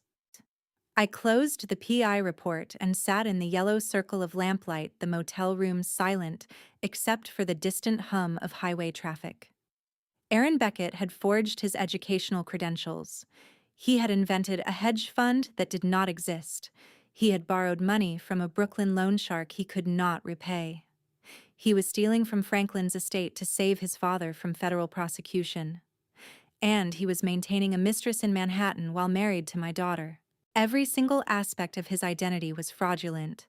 Every vow he had made to Monica was a performance. I stared at the surveillance photo dated August 10th. Aaron's arm around Vanessa's waist. Both of them smiling as they left her apartment building 5 days after Franklin's funeral. And somewhere in the back of my mind, a terrible thought crystallized. What if Monica is pregnant with this man's child? I had no evidence. Just a fear that had been building since the memorial service, since the way Aaron had positioned himself behind Monica at every gathering, the way he touched her shoulder when she spoke, the way he steered conversations toward future and family and legacy. Monica had not mentioned pregnancy, but she would not to me not, after locking me out of the house and declaring I no longer needed that space. If she was pregnant, I would be the last person she would tell. My daughter was home grieving her grandfather while her husband maintained a Manhattan mistress. She did not know about Vanessa. She did not know about the forged MBA. She did not know about the loan shark or the FBI investigation or the 7 years of surveillance Franklin had conducted. And I did not know if she was pregnant. Not yet. I could not know if Monica was pregnant. I could only gather evidence and wait for the truth to reveal itself. The next morning, I drove back to Stamford to finish cataloging Franklin's archive, the fear about pregnancy lodged in my chest like a stone I could not dislodge. The storage unit door rolled open with a metallic groan, and Teresa Molina stood silhouetted against the fluorescent hallway light, her face unreadable. I froze. No one knew I was here. Not Leonard. Not Monica. This location was Franklin's secret delivered through Teresa's unmarked envelope. Teresa held a thick manila folder bulging with documents. She stepped into the unit without waiting for invitation. "Mrs. Hale," she said, then paused. Or should I say, Marcus Vega? My blood ran cold. Teresa closed the storage unit door behind her. In the harsh overhead light, I saw her clearly not the housekeeper who had cleaned our home for 22 years, but someone else entirely. Someone who had been watching, documenting, waiting. "How long have you known?" I asked. 8 years, Teresa said. "Franklin told me in 2016, 6 months after he discovered your pen name. He needed someone who could protect that secret while observing threats to Monica." "Leonard," I said, connecting the pieces. "You're related to Leonard Graves." "He's my cousin, my mother's sister's son." Teresa's voice was matter-of-fact professional. "Franklin recruited me because I was already in the household. Family adjacent. Someone who wouldn't trigger Susan Beckett's paranoia but could document everything." I stared at this woman I thought I had known for 22 years. "You were Franklin's spy. I was his human firewall." Teresa handed me the manila folder. The label, written in Franklin's precise handwriting, read, "Project Safeguard, Witness Documentation." He told me if anything happened to him, I should bring this to you directly. No intermediaries. Not even Leonard. I took the folder. It was heavy, thick with paper. "What is this, proof?" Teresa said. "Of how they stole your daughter from you." I opened the folder. Inside, 47 dated entries, each labeled T Session Documentation. The dates spanned from April 2021 to July 2024. 3 years of chronological records. I looked up at Teresa. "What am I reading?" Judith Beckett instituted weekly grandmother tea time with Monica in April 2021. Teresa said, every Thursday afternoon when Erin was traveling, always in the sunroom, always excluding you. I remember, I said. Monica said it was bonding with her grandmother. It was psychological warfare. Teresa's voice cracked slightly. Franklin instructed me to clean the sunroom during the sessions, position myself where I could hear but not be noticed, document everything Judith said. I turned to the first entry. Session 1, April 7th, 2021. Teresa's handwriting filled the page with timestamps and verbatim quotes. 2:15 p.m. Judith to Monica. Your mother never really understood you, darling. She was always so focused on her books, her teaching. She didn't see who you were becoming. 2:32 p.m. Judith. I'm so glad you found Erin, someone who appreciates you for who you are, not who your mother wanted you to be. I flipped through the entries, page after page of documented manipulation. Session 23rd, November 2022. Judith plants seeds about estate planning. Your mother might contest the will, you know. Make sure she doesn't poison your inheritance with legal challenges. Session 35. June 2023. Judith discussing my thriller novels. Those dark books your mother writes reveal something troubling about her mind. Be careful what you share with her, Monica. My hands shook so violently that I dropped the folder. Papers scattered across the concrete floor. Teresa had removed her shoes. She stood in worn stockings on the cold concrete like a mourner at a shrine, watching me absorb 3 years of documented betrayal. How many layers of identity can one person forge before the entire structure collapses under its own weight? A fake degree, a fake fund, a fake marriage, a fake loyalty. Each lie requiring 10 more lies to maintain the fiction. I knelt and gathered the pages. One entry had a tea-stained napkin paper-clipped to it, the napkin Judith had used to dab Monica's tears while saying, "Your mother never understood you." I kept reading. Session 41, February 2024. Your mother had her chance at happiness and she clung to Franklin until he was too weak to escape. Don't let her do the same to you and Erin. My vision blurred. Franklin. Judith had twisted his memory, weaponized our marriage, turned 38 years of love into evidence of my parasitic nature.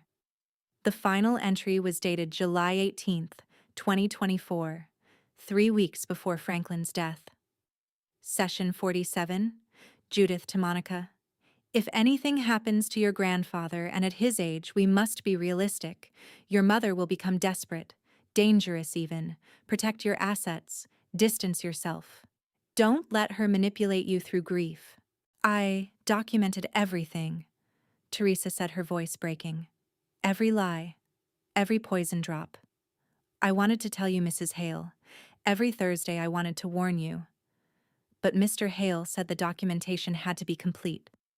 That you would need proof, not just my word. I sat on the concrete floor surrounded by 47 documented sessions of systematic psychological manipulation, disguised as grandmother-granddaughter bonding. Judith had not loved Monica. She had used her. Weaponized tea time and tissues and carefully crafted suggestions to isolate my daughter, turn her against me, prepare her to accept Erin's theft without question.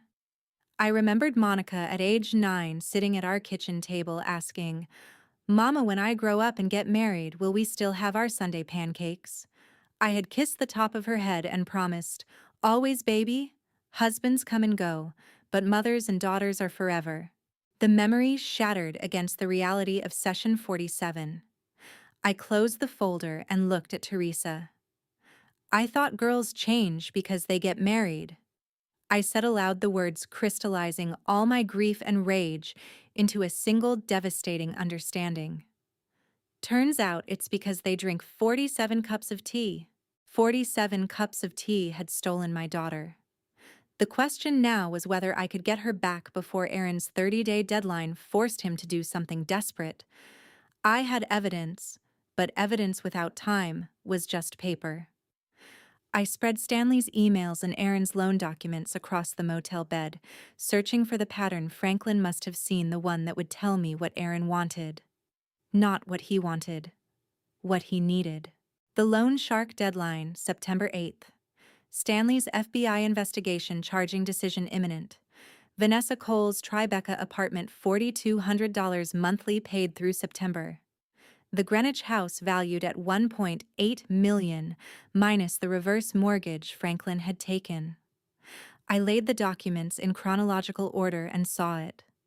Aaron was not building an empire. He was buying a plane ticket. I called Leonard. "He's running," I said when he answered. "Aaron. He's not seizing Monica's assets to keep them. He's liquidating everything to flee." Leonard was quiet for 3 seconds. "Explain." "The loan shark needs payment by September 8th. Stanley faces federal charges any day. Aaron has a mistress in Manhattan who thinks they're starting a life together. He's not stealing the estate to benefit from it long term. He's cashing out and disappearing." "You're asking if Aaron is evil or just drowning," Leonard said. "Answer is both. Drowning men don't care whose head they stand on to breathe." "So he's not taking Monica's inheritance because he wants it. He's taking it because he needs it to run." "Makes him more dangerous, Mrs. Hale. Desperate beats greedy every time. A greedy man can be negotiated with. A desperate man will burn the house down if it means escaping the fire." I hung up and stared at the loan shark's payment schedule printed on page 23 of the PI report. September 8th. 3 weeks away. Aaron needed cash by September 8th, or the Brooklyn loan shark would expose his fraudulent identity to the crypto investment community he'd been conning. His entire professional facade would collapse. His father would go to federal prison. His mistress would discover he couldn't afford her rent. He needed approximately $1.4 million in 3 weeks, or everything he had built, every lie, every performance, every calculated positioning would disintegrate. Question was, would he take my daughter with him when he ran? I didn't sleep that night. I spent 5 days reviewing Franklin's protection architecture with Leonard, trying to understand how to compress 6 weeks of legal maneuvering into the shrinking window Aaron's desperation was creating. On August 27th, Leonard called at 7 in the morning. "Get to my office," he said. "Now." I drove to Hartford in 35 minutes. Leonard's desk was covered with printed emails. 5 messages, all from Aaron, all sent between midnight and 6 a.m. "Read them," Leonard said. I picked up the first email dated August 27th, 12:18 a.m., to Leonard Graves, subject expedited settlement request. "Leonard, Monica, and I need to accelerate the estate settlement timeline. Can we move closing to Friday? Willing to increase earnest deposit to demonstrate good faith." The second email sent at 1:47 a.m. Leonard following up on previous message. "Extenuating family circumstances require immediate liquidity. Friday closing is critical.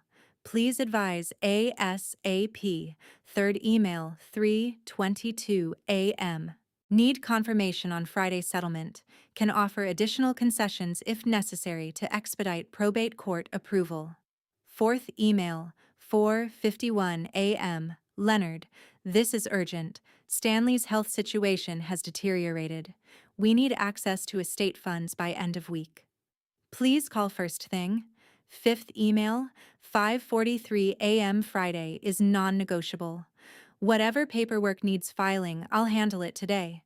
Monica is prepared to sign anything required." He said 30 days. I said, looking up at Leonard. On August 11th, Aaron told Monica they'd handle the estate transfer within 30 days. It's only been 16 days. What changed? Leonard slid a document across the desk. FBI letterhead.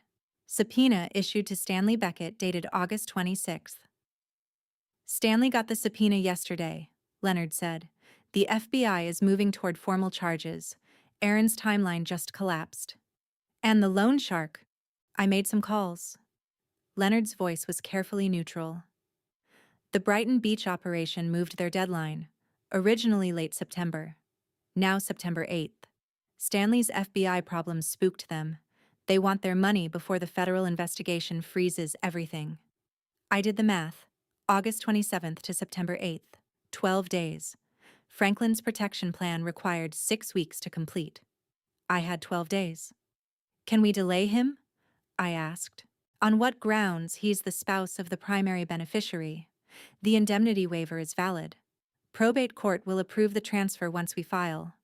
So if I don't complete Franklin's firewall by September 8th, the vulnerable 40% becomes Aaron's. $7.2 million. Leonard confirmed. If the estate closes before we finish separating those assets into protected trust structures, Connecticut law allows Aaron to claim them through Monica's waiver. He liquidates, pays, the loan shark probably gives Stanley enough to hire a decent federal defense attorney, and flies to wherever Vanessa thinks they're honeymooning. Franklin spent 8 years building this protection. I have 12 days to deploy it. What happens to a plan that needs 6 weeks when you only get 12 days? I looked at Leonard. Can it be done? Technically, maybe, if we file the right motions in the right order, and the courts cooperate, and nothing gets delayed and you don't make a single mistake. And if I'm 1 day late, the house closes. Aaron gets the check. Monica loses $7.2 million, and you lose any leverage to show her what kind of man she married. I stood and walked to Leonard's window.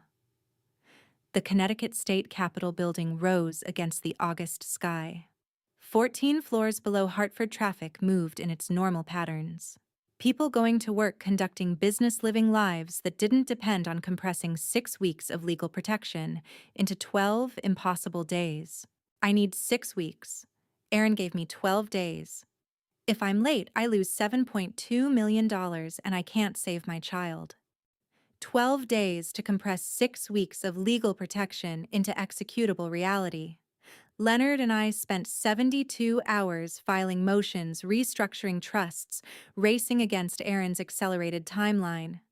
On the morning of the 4th day, Leonard called and said the one thing I had been dreading: Monica was coming to sign the waiver. 3 days after Leonard told me I had 12 days to save $7.2 million, I sat in his 14th floor boardroom watching my daughter prepare to sign it all away. The conference table was polished mahogany. Morning light streamed through windows overlooking Hartford. Leonard sat at the head of the table with a manila folder containing the indemnity and quitclaim agreement. Monica and Aaron sat to his left. Judith Beckett sat beside Monica. I sat alone on the right side, 3 chairs down, positioned like a witness rather than family. Leonard opened the folder and removed a bound document. Before we proceed, he said, his voice carrying the measured tone of an attorney delivering legally required warnings, I need to review the key provisions of this agreement. Monica nodded. Aaron leaned back in his chair, relaxed. Leonard turned to page 3. Section 7, Clause 14. I'll read it verbatim. Waiver of forensic audit. By executing this agreement, beneficiary Monica Hale Beckett surrenders all rights to forensic examination of the estate's financial records, past or future, and waives any claims arising from undisclosed assets, transfers, or valuations. He looked up at Monica. Mrs. Beckett, this clause means once you sign, you cannot challenge any financial discrepancies in Franklin's estate. You cannot request an independent audit. You cannot question asset valuations or investigate potential transfers Franklin may have made before his death. I strongly advise obtaining independent legal counsel before signing. Aaron shifted forward. Leonard, with all respect, this is standard estate settlement language. Every inheritance waiver includes audit provisions. You're making Monica paranoid about her own husband. I'm making her informed, Leonard said. Judith placed a hand on Monica's shoulder. Monica, darling, this is exactly what I warned you about. Your mother's influence making everyone suspect everyone. Your grandfather would be heartbroken to see his own attorney questioning his grandson's integrity. Leonard's warning is perfect. Aaron's dismissal is perfect. The stage is set for Monica to choose. And I know, sitting here with Franklin's incomplete plan in my purse and 12 days to finish what he started, that she's going to choose wrong. Monica looked at Leonard. But Aaron and I have already discussed the estate division. We're handling everything jointly. There's nothing to audit. That may be true, Leonard said. But once you sign this waiver, you cannot change your mind. If you discover something later, anything at all, you will have no legal recourse. What would she discover? Aaron asked, his voice still casual but with an edge now. Are you suggesting I'm hiding something, Leonard? I'm suggesting Mrs. Beckett should protect her legal rights. Judith squeezed Monica's shoulder. Your grandfather trusted Aaron. Don't let paranoia destroy what Franklin built. Leonard slid the document across the table. 2 signature lines. One for Aaron, one for Monica. Aaron picked up the pen and signed his name quickly, confidently. He slid the document toward Monica. She picked up the pen. Her eyes scanned the page. I watched her read the clause Leonard had just explained. Waiver of forensic audit. She paused. 4 seconds. I counted them. Her eyes flicked to me. Just for an instant. A glance that asked a question I could answer with one word. Wait. One word and I could stop this. One word and Monica would hesitate. One word and the trap would fail to close. Judith's hand remained on Monica's shoulder. Don't let your mother make you hesitate, sweetheart. Trust doesn't need lawyers. Aaron leaned close to Monica. His voice dropped to something intimate, meant only for her, but loud enough for all of us to hear. Baby, don't you trust me after everything we've built together? 4 seconds. 1 Mississippi. 2 Mississippi. 3 Mississippi. 4. That's how long it takes to lose a daughter.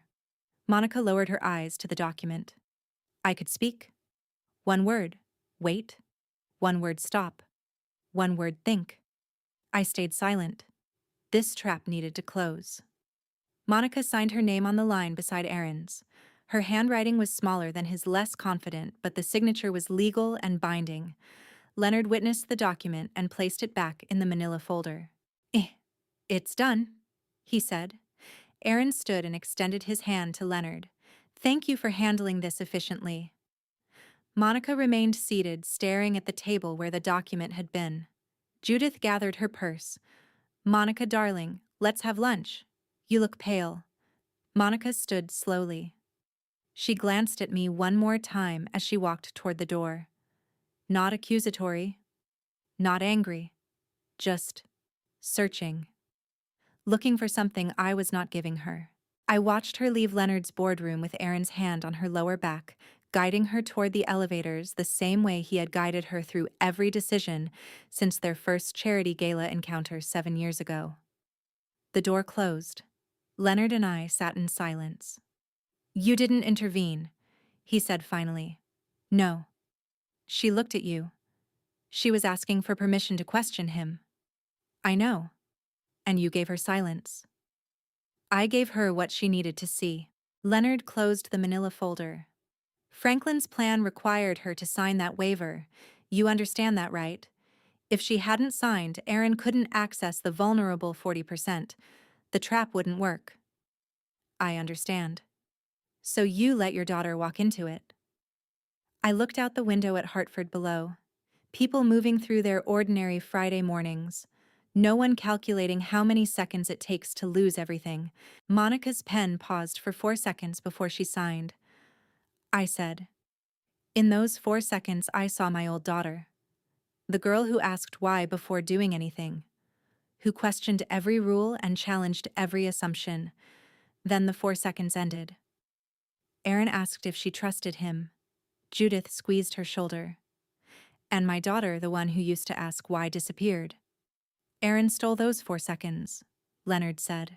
The same way he stole Franklin's Patek Philippe, quickly, smoothly, while everyone watched. The watch wasn't the first thing Aaron stole from Franklin. The first was trust. I stood in my study 3 hours after Monica signed, staring at Franklin's desk calendar still open to July 2024, the month he died. Monica had signed away her forensic audit rights at 2:17 p.m. By 2:45 p.m., Aaron had left for dinner meetings with Edmund Hartwell. By 3 p.m., my phone buzzed with a message from Teresa Call from Vanessa Cole at 2:52 p.m. Didn't leave voicemail. Number flagged in your contact notes as priority. Vanessa never called the house. She knew better. We had an arrangement, cash transfers, encrypted emails, zero voice contact. Calling Teresa meant the arrangement had expired. I dialed from Franklin's landline, the one with no billing records. You didn't warn her, Vanessa said. No greeting, no pretense. I gave you $200,000 to disappear. You gave me a down payment. Aaron owes Dmitry Volkov $1.2 million. I'm the only thing standing between your son-in-law and a construction accident. That protection costs more than you paid. My stomach dropped. We had a deal. Deals change when the principal increases his debt. Aaron borrowed another $300,000 last week. Used your Carmel property as collateral without filing the lien. Dimitri's getting creative about collection methods. He's asking questions about Monica's trust fund, about your estate, about whether a widowed daughter inherits faster than a living mother. I closed Franklin's calendar. How much? Oh, another 200,000. 50 now, 150 after the September 8th transfer clears. That buys you 60 days of silence. After that, we renegotiate. This is extortion. This is math. Aaron's debt grows faster than your payments. Eventually, the numbers stop working for everyone. Pay me now or explain to Monica why her husband's mistress knows more about Volkov's collection schedule than she does. She hung up. I sat in Franklin's chair, the Eames lounger he'd special ordered in 1987, and calculated. 50,000 immediately. 150,000 in October. Another renegotiation in November. Vanessa had built an annuity from my silence, and she knew I'd pay. Not because I feared exposure, because I feared the timing. Telling Monica about Vanessa now meant telling her about Aaron's loan shark debt, the forged collateral, the construction accident threats. It meant unraveling the entire con 3 weeks before the September 8th transfer. It meant Monica would panic, freeze the estate, trigger the exact crisis I'd spent 9 months preventing. Vanessa understood the same thing Aaron did. My silence wasn't weakness. It was strategy. And strategy required letting small fires burn to prevent explosions. But what if I'm wrong? What if staying silent isn't strategic, it's just fear dressed up as planning? Drop a comment below and tell me, would you warn your daughter now or wait until you have proof? She'll actually believe? I need to know. I'm not the only one who's chosen silence when speaking up felt impossible. This is a work of fiction. All characters and events are imaginary. Leonard arrived at 4:30 p.m. unannounced. Teresa let him into the study without asking. Monica signed, he said, closing the door. You watched her sign away her audit rights and you said nothing. She made her choice. Because you let her think it was safe. Judith used your silence as endorsement. Even Dorothy isn't worried. That's what Aaron said when Monica hesitated. Your silence gave him permission. I opened Franklin's desk drawer, the one with his Patek Philippe documentation. The watch Aaron claimed Franklin gifted him in 2024. The same watch whose insurance appraisal from January 2024 listed Franklin as sole owner. The same watch Aaron wore to Monica's signing appointment. If I'd objected, Monica would have signed anyway, I said. Judith would have called me paranoid. Aaron would have scheduled a separate appointment. The outcome doesn't change, only the timeline. Vanessa called the house today. Leonard didn't ask. He knew Teresa forwarded priority messages to him. I said nothing. She's escalating. That means Aaron's debt situation is worse than we documented. You need to tell Monica before Vanessa tells her. Monica won't believe me. She didn't believe me about the Patek Philippe. She didn't believe me about the Carmel property. She won't believe me about Vanessa. All I'll accomplish is burning credibility I need for September 8th. Leonard sat across from me. You're not protecting Monica anymore. You're protecting your plan. There's a difference. My plan is the only thing keeping Monica's trust fund intact. If I tell her about Vanessa now, she panics. She confronts Aaron. He moves the September 8th transfer to an offshore account we can't trace. Vanessa goes to the tabloids. Dmitry Volkov accelerates collection. The estate collapses before we execute the evidence package. Everyone loses except Aaron. And if Vanessa tells Monica first, if Dmitry contacts her directly, if Aaron's debt spiral hits terminal velocity before September 8th. I looked at Franklin's calendar. July 2024. The month everything started. Then I'll have been wrong, I said. But I'll have been wrong while trying to save $7.2 million. Being right while losing everything isn't virtue. It's just expensive failure. Leonard stood. Marcus Vega would call this a third-act trap. The protagonist thinks silence is strategy until silence becomes complicity. He left. I sat alone in Franklin's study holding documentation for a watch Aaron stole in plain sight and realized Leonard had named the exact problem I'd spent 9 months writing Monica's rescue as a thriller plot. Calculated moves, strategic silence, third act reveals. But Monica wasn't a character. She was my daughter. And the difference between a plot and a life is that plots resolve in 300 pages. Lives just keep going until they don't. My phone buzzed at 6:47 p.m. Monica dinner tomorrow. Just us. I stared at the message for 90 seconds. Monica never requested one-on-one dinners. She did family meals, group brunches, holiday events. Private dinners meant something had shifted. Maybe she'd noticed my silence during the signing. Maybe Judith had said something after I left. Maybe Aaron's performance had finally cracked. Or maybe Monica was pregnant and everything I'd calculated for 9 months was about to include a variable I hadn't planned for. I typed my place. 7 p.m. I'll cook. Monica replied immediately. Don't tell Aaron. That's when I knew. Whatever Monica wanted to discuss, she'd already started questioning him. The signature on the indemnity agreement was 3 hours old and she was already hiding dinners. Aaron had won the document. But he'd lost something more important. He'd lost his timing. I drove to Stamford's self-storage at 6 a.m. the morning after Monica's text. The dinner was 17 hours away. I needed those 17 hours to decide whether I was meeting my daughter as her mother or as someone who'd been letting her walk into traps for 9 months.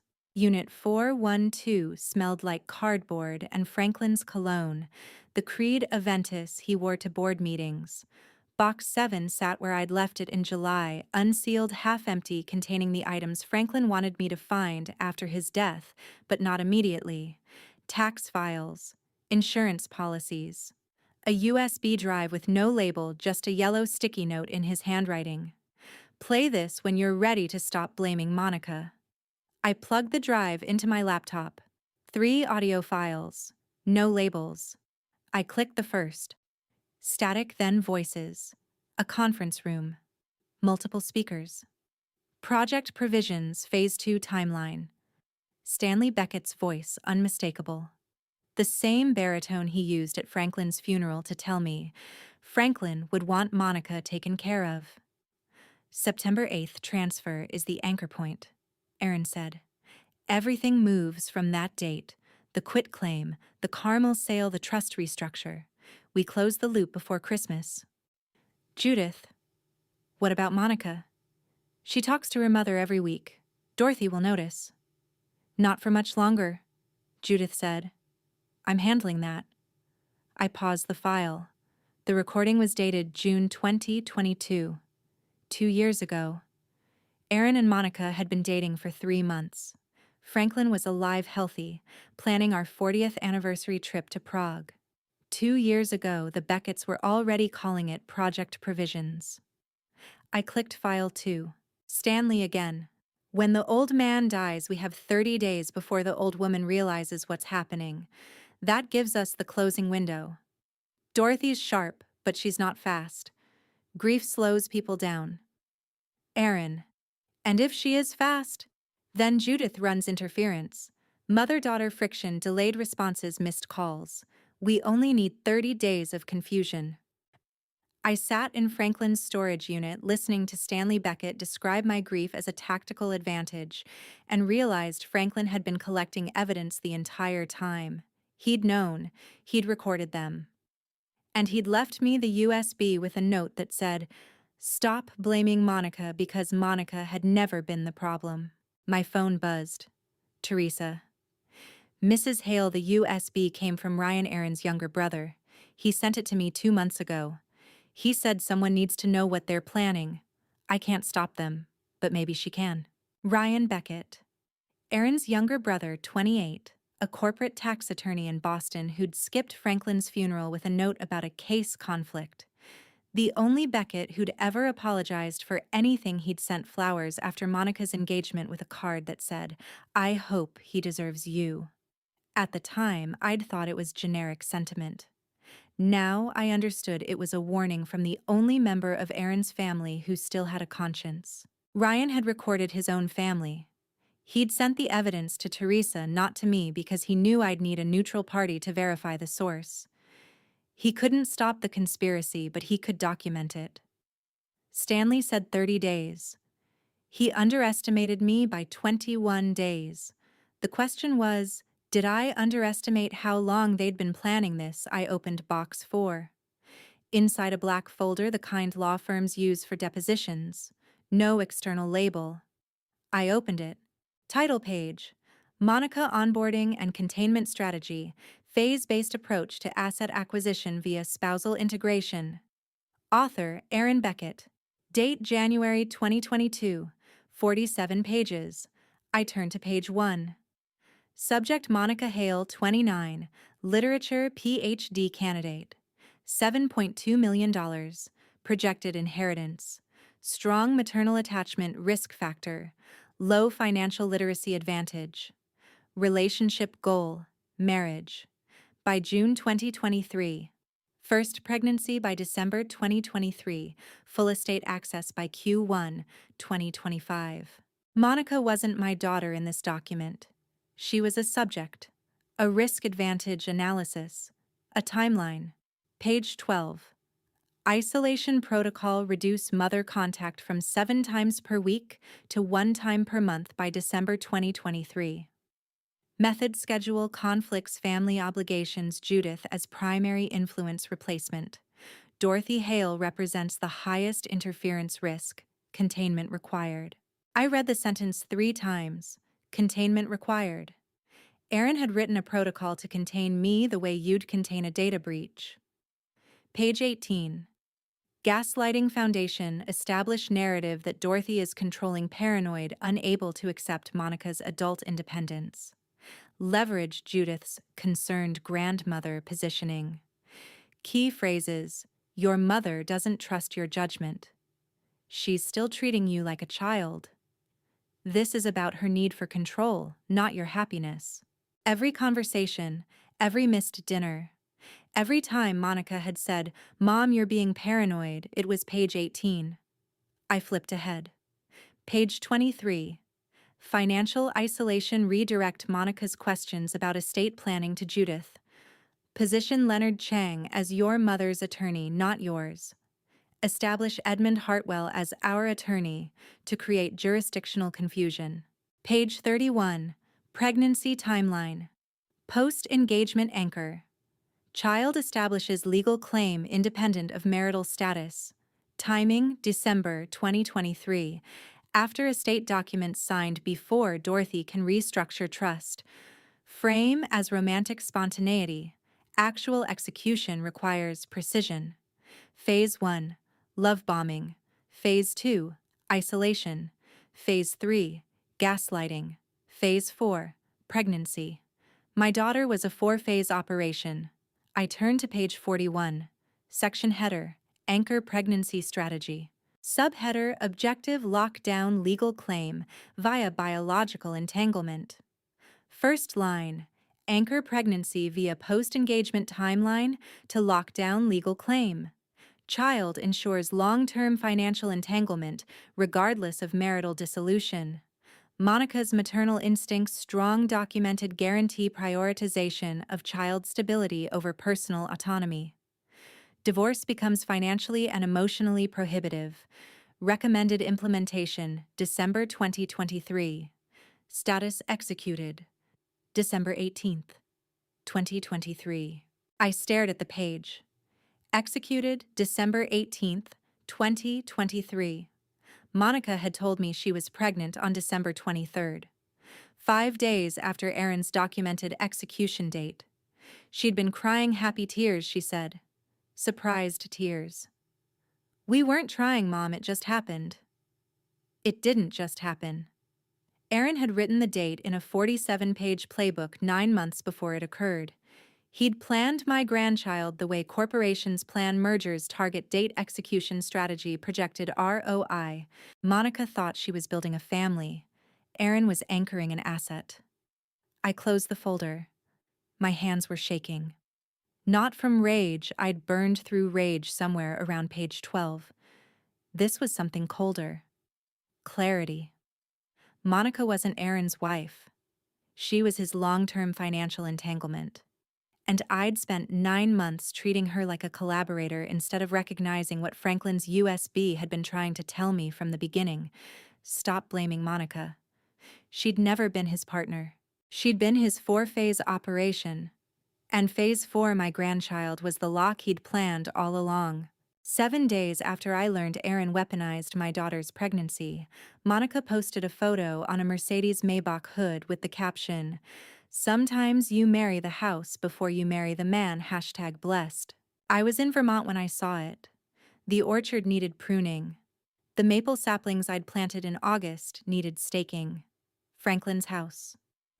My house legally sat 300 miles south in Greenwich, and Monica was posing on the car Franklin bought in 2019 like she'd earned it by marrying the right thief. The photo had 2,847 likes in 4 hours. I scrolled through her account. 6 posts in the past week. Monica on the newly renovated master suite balcony. Waking up to this view never gets old. Monica in Franklin's library holding a first edition Fitzgerald, walking through Grandpa Franklin's library thinking about legacy. Monica at the dining table Aaron had already tried to sell, Sunday brunch in our forever home. Hashtags, #blessed. Hashtag generational wealth, #new chapter, #legacy. Her follower count had jumped from 4,000 to 18,000 in 7 days. 18,000 strangers watching my daughter celebrate assets she didn't own in a house she'd lose by Christmas. The post that broke me was number 4. Monica standing in Franklin's study wearing the Hermes scarf I'd given her for her 30th birthday. Caption, "Even Mom would be proud of how we're honoring his memory." She'd tagged me. I stared at the screen for 90 seconds. Monica thought I'd be proud. She thought moving into Franklin's house, posting photos on his car, hashtagging generational wealth she hadn't generated, she thought that honored his memory. She had no idea Franklin had spent the last 2 years of his life building the legal architecture to take it all back. I clicked her profile, found the settings, pressed block. The screen refreshed. Monica's account disappeared. No more posts, no more tags. No more 18,000 people watching my daughter dance on a bridge I was about to burn. I set the phone down and went back to staking saplings. Monica thought she'd tagged me in a tribute. What she'd actually done was tag me in evidence-documented proof that she and Aaron had moved into the Greenwich property before the estate transfer finalized, violating the occupancy clause Leonard had buried in the title conditions. Every Instagram post was a lease violation. Every hashtag was a contract breach. And Monica had no idea she was building my case one #blessed at a time. 18,000 people were following my daughter now. 18,000 strangers watching her celebrate a house she was about to lose. And I was the only one who knew the punchline. The phone buzzed 3 weeks later. September 28th. Aaron's number. I let it go to voicemail. The transcription arrived 60 seconds later. You stole the real Patek and left a fake. I'm reporting this to the estate attorney and the police. You won't get away with this. I sat on the porch. Vermont was cold in late September frost forming on the orchard grass, and listened to the voicemail. Aaron's voice shaking. Not with rage, with humiliation. I took it to get appraised, for insurance. The guy at the exchange, he opened the back, looked at the movement and told me it's a fucking mall replica. $80 quartz battery. You swapped it, Dorothy. You stole a $40,000 watch and left a fake, and I'm not letting this go. He hung up. I didn't call back. I opened my laptop and pulled the 2018 estate files, the ones Franklin had labeled patent filing documentation. Page 14. Receipt from Sotheby's, Hong Kong, March 2018. 1. Patek Philippe Nautilus 5711/1A sold for $47,000. Buyer private collector, Singapore. Proceeds allocated to U.S. Patent Application 16/2-07491 filing fees and legal costs. Franklin had sold the Patek 3 months before filing the patent. The patent that protected the $7.2 million invention. The patent Aaron's forensic audit waiver had just signed away Monica's right to examine. I scrolled to the next document. An email from Franklin to his personal jeweler dated April 2018. I need a visual replica of the Nautilus. Doesn't need to function, just needs to look correct in photos and casual wear. Budget under $100. The jeweler's response. I can source a quartz replica from Shenzhen for $80. Externally identical unless examined under magnification. Estimated delivery 2 weeks. Franklin's reply. Perfect. Ship it to the house. I'll keep it in the original box. I closed the laptop. Franklin had known. In 2018, 7 years before his death, 5 years before Monica met Aaron, Franklin had known someone would eventually covet that watch. Someone would see the Patek Philippe box in his desk drawer, assume it held $40,000 of horological heritage and claim it as spoils. So Franklin sold the real one, paid for the patent that would protect me, and left the fake in the original box waiting for the thief who'd be too entitled to verify what he stole. Aaron had worn that watch to Monica's signing appointment. He'd worn it to board meetings with Edmund Hartwell. He'd posted photos on Instagram with the Patek visible on his wrist, hashtagging #legacy and #success. And the entire time he'd been wearing an $80 replica my husband bought from Shenzhen to teach him a lesson he wouldn't understand until a jeweler opened the case back and pointed at the battery. Aaron thought he'd inherited a kingdom. Franklin left him costume jewelry and contempt. I texted Aaron back. The Patek was Franklin's to sell. Check the 2018 Sotheby's records. What you inherited was exactly what he wanted you to have. Aaron didn't reply. I sat on the porch watching frost settle on the saplings and thought about Franklin's final year. The way he'd labeled boxes in the storage unit. The way he'd left me the USB with a note about stopping blaming Monica. The way he'd sold a watch in 2018 and replaced it with a fake knowing Aaron would wear it someday. Franklin hadn't just protected the money, he'd choreographed humiliations. Strategic, surgical, perfectly timed. The Patek was the smallest one. I wondered what else Franklin had left waiting in boxes I hadn't opened yet. What other traps he'd built. What other replicas Aaron was wearing, touching, claiming, thinking he'd won something real. Franklin sold the authentic Patek Philippe in 2018 to pay for filing the patent. He knew Aaron would wear it one day, so he chose the replica. The repo truck backed into the Greenwich driveway at 7:03 a.m. on October 1st, and I was 127 miles away in Vermont, watching my phone light up with Monica's name for the first time in 23 days. I didn't answer. Franklin's humiliations were choreographed, but they weren't mine to conduct. I was just the audience he'd left behind to watch the performance. The security camera feed Teresa had given me access codes in July showed two uniformed repo agents climbing out of the flatbed truck, clipboards in hand, walking toward the Mercedes Maybach parked in the circular drive. The same car Monica had posed on for Instagram 3 weeks ago. The same car 18,000 followers had liked and commented on. Aaron came out in a bathrobe. Even from the grainy camera angle, I could see him gesturing, pointing, arguing. The taller agent handed him a document. Aaron read it. His shoulders dropped. 3 minutes later, the Maybach was on the flatbed and Aaron was standing alone in the driveway, holding a repossession notice in one hand and his phone in the other. My phone buzzed. Monica, call number 1. I set it face down on the kitchen table and poured coffee. The camera feed showed Monica coming outside, pregnant belly visible under her silk robe, talking to Aaron. He showed her the paper. She covered her mouth, pulled out her phone. My phone call number 2. I watched the maple trees outside my Vermont kitchen window. October in New England meant frost warnings and leaf color. I'd planted 6 saplings in August. They were holding. Call number 3. The security feed showed Monica and Aaron going back inside. I switched camera views to the foyer. Aaron was on his phone, probably calling Edmund Hartwell. Monica was on hers, calling me. Call number 4. I opened my laptop and checked the Hale Provisions business account. The balance showed 0 with a red banner. Account frozen. Fraud protection protocol active. Contact customer service. The freeze wasn't my doing. It was automatic. When Franklin's death certificate hit the banking system 6 weeks after his passing, the algorithm started watching.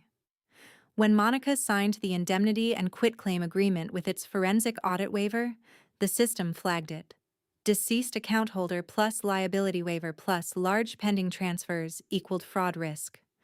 The bank had locked everything pending verification. I hadn't filed a fraud claim. I hadn't called the bank. I just waited for the system to do what systems do, protect themselves. Call number 5. Teresa texted, Mrs. Hale Monica's at Restoration Hardware, Greenwich. Card declined. She's calling the bank from the parking lot. I texted back, thank you. Call number 6, 7, 8, 11 calls in 14 minutes.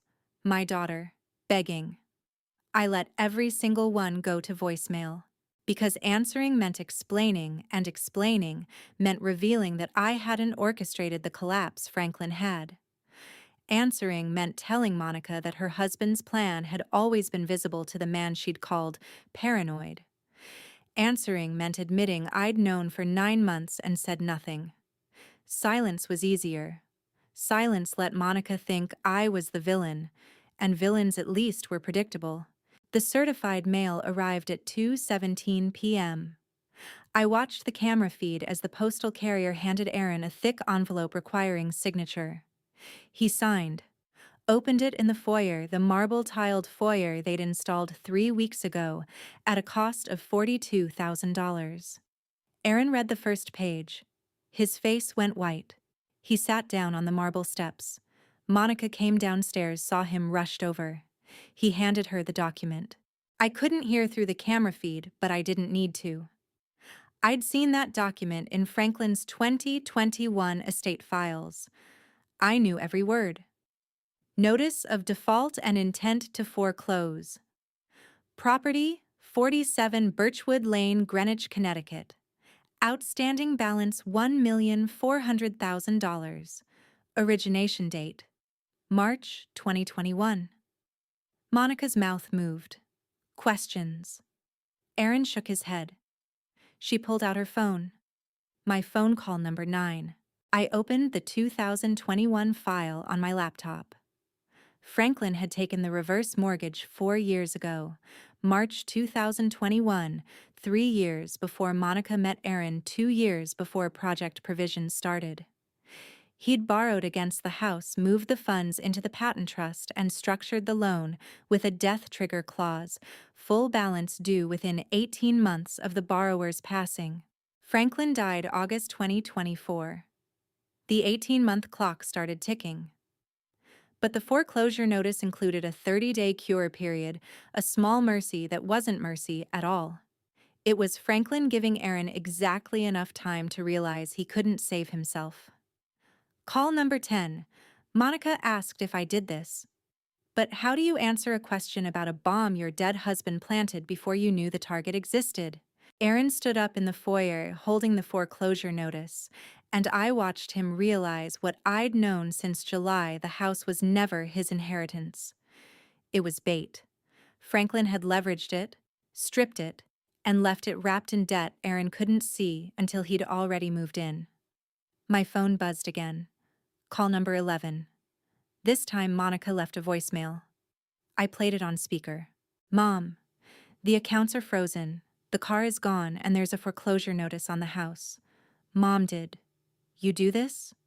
Please call me back. Please. I don't know what's happening. Aaron says you stole the Patek. You froze the accounts. You're trying to punish me for marrying him. Mom, please. Just tell me you didn't do this. Her voice cracked on the last sentence. I closed my laptop. I didn't do this, Monica. That bomb was planted in March 2021, 4 years before I even knew your husband's name. Franklin did this. He saw Aaron coming before Aaron existed in our lives, and he built traps in case the worst-case scenario came true. It did, but I couldn't tell her that. Not yet. Because telling Monica that Franklin had protected her 4 years in advance meant admitting I'd spent 9 months executing his plan. It meant confessing that every moment I'd stayed silent, every warning I'd withheld, every dinner I'd skipped, it was all part of a strategy Franklin designed before Monica ever said yes to Aaron's proposal. Monica thought I was the villain. The truth was worse. I was the executor of a will she hadn't read yet. I looked at my phone. Monica's name on the screen, voicemail notification glowing. I didn't answer. That bomb was planted 4 years before I even knew my son-in-law's name. 4 days after Monica's 11th unanswered call, she finally reached me via FaceTime, but not to apologize, to accuse, holding my laptop screen toward the camera showing a folder labeled Vega. I was still in Vermont, still pruning, still watching Franklin's traps spring from 127 miles away. Mom, Monica said, voice shaking. Not with tears, with rage. What is this? I set down my pruning shears and looked at the phone screen. My laptop, the one I'd left in the Greenwich House office, password protected, buried under estate files. I'd assumed Aaron wouldn't understand. Monica had it open. The desktop showed clearly a folder icon labeled Vega, with 1,847 items inside. How did you get into my office? I asked. The old butler key. Same one Teresa uses. Franklin kept a copy in the kitchen drawer. Monica turned the laptop camera toward herself. Her face was blotchy, eyes red. We've been trying to find financial records, bank statements, proof the foreclosure is a mistake. Aaron thought maybe you'd left files that could help us fight it. And instead you found Vega. Instead we found this. She turned the laptop back toward the screen, clicked the folder open. The contents spread across the display.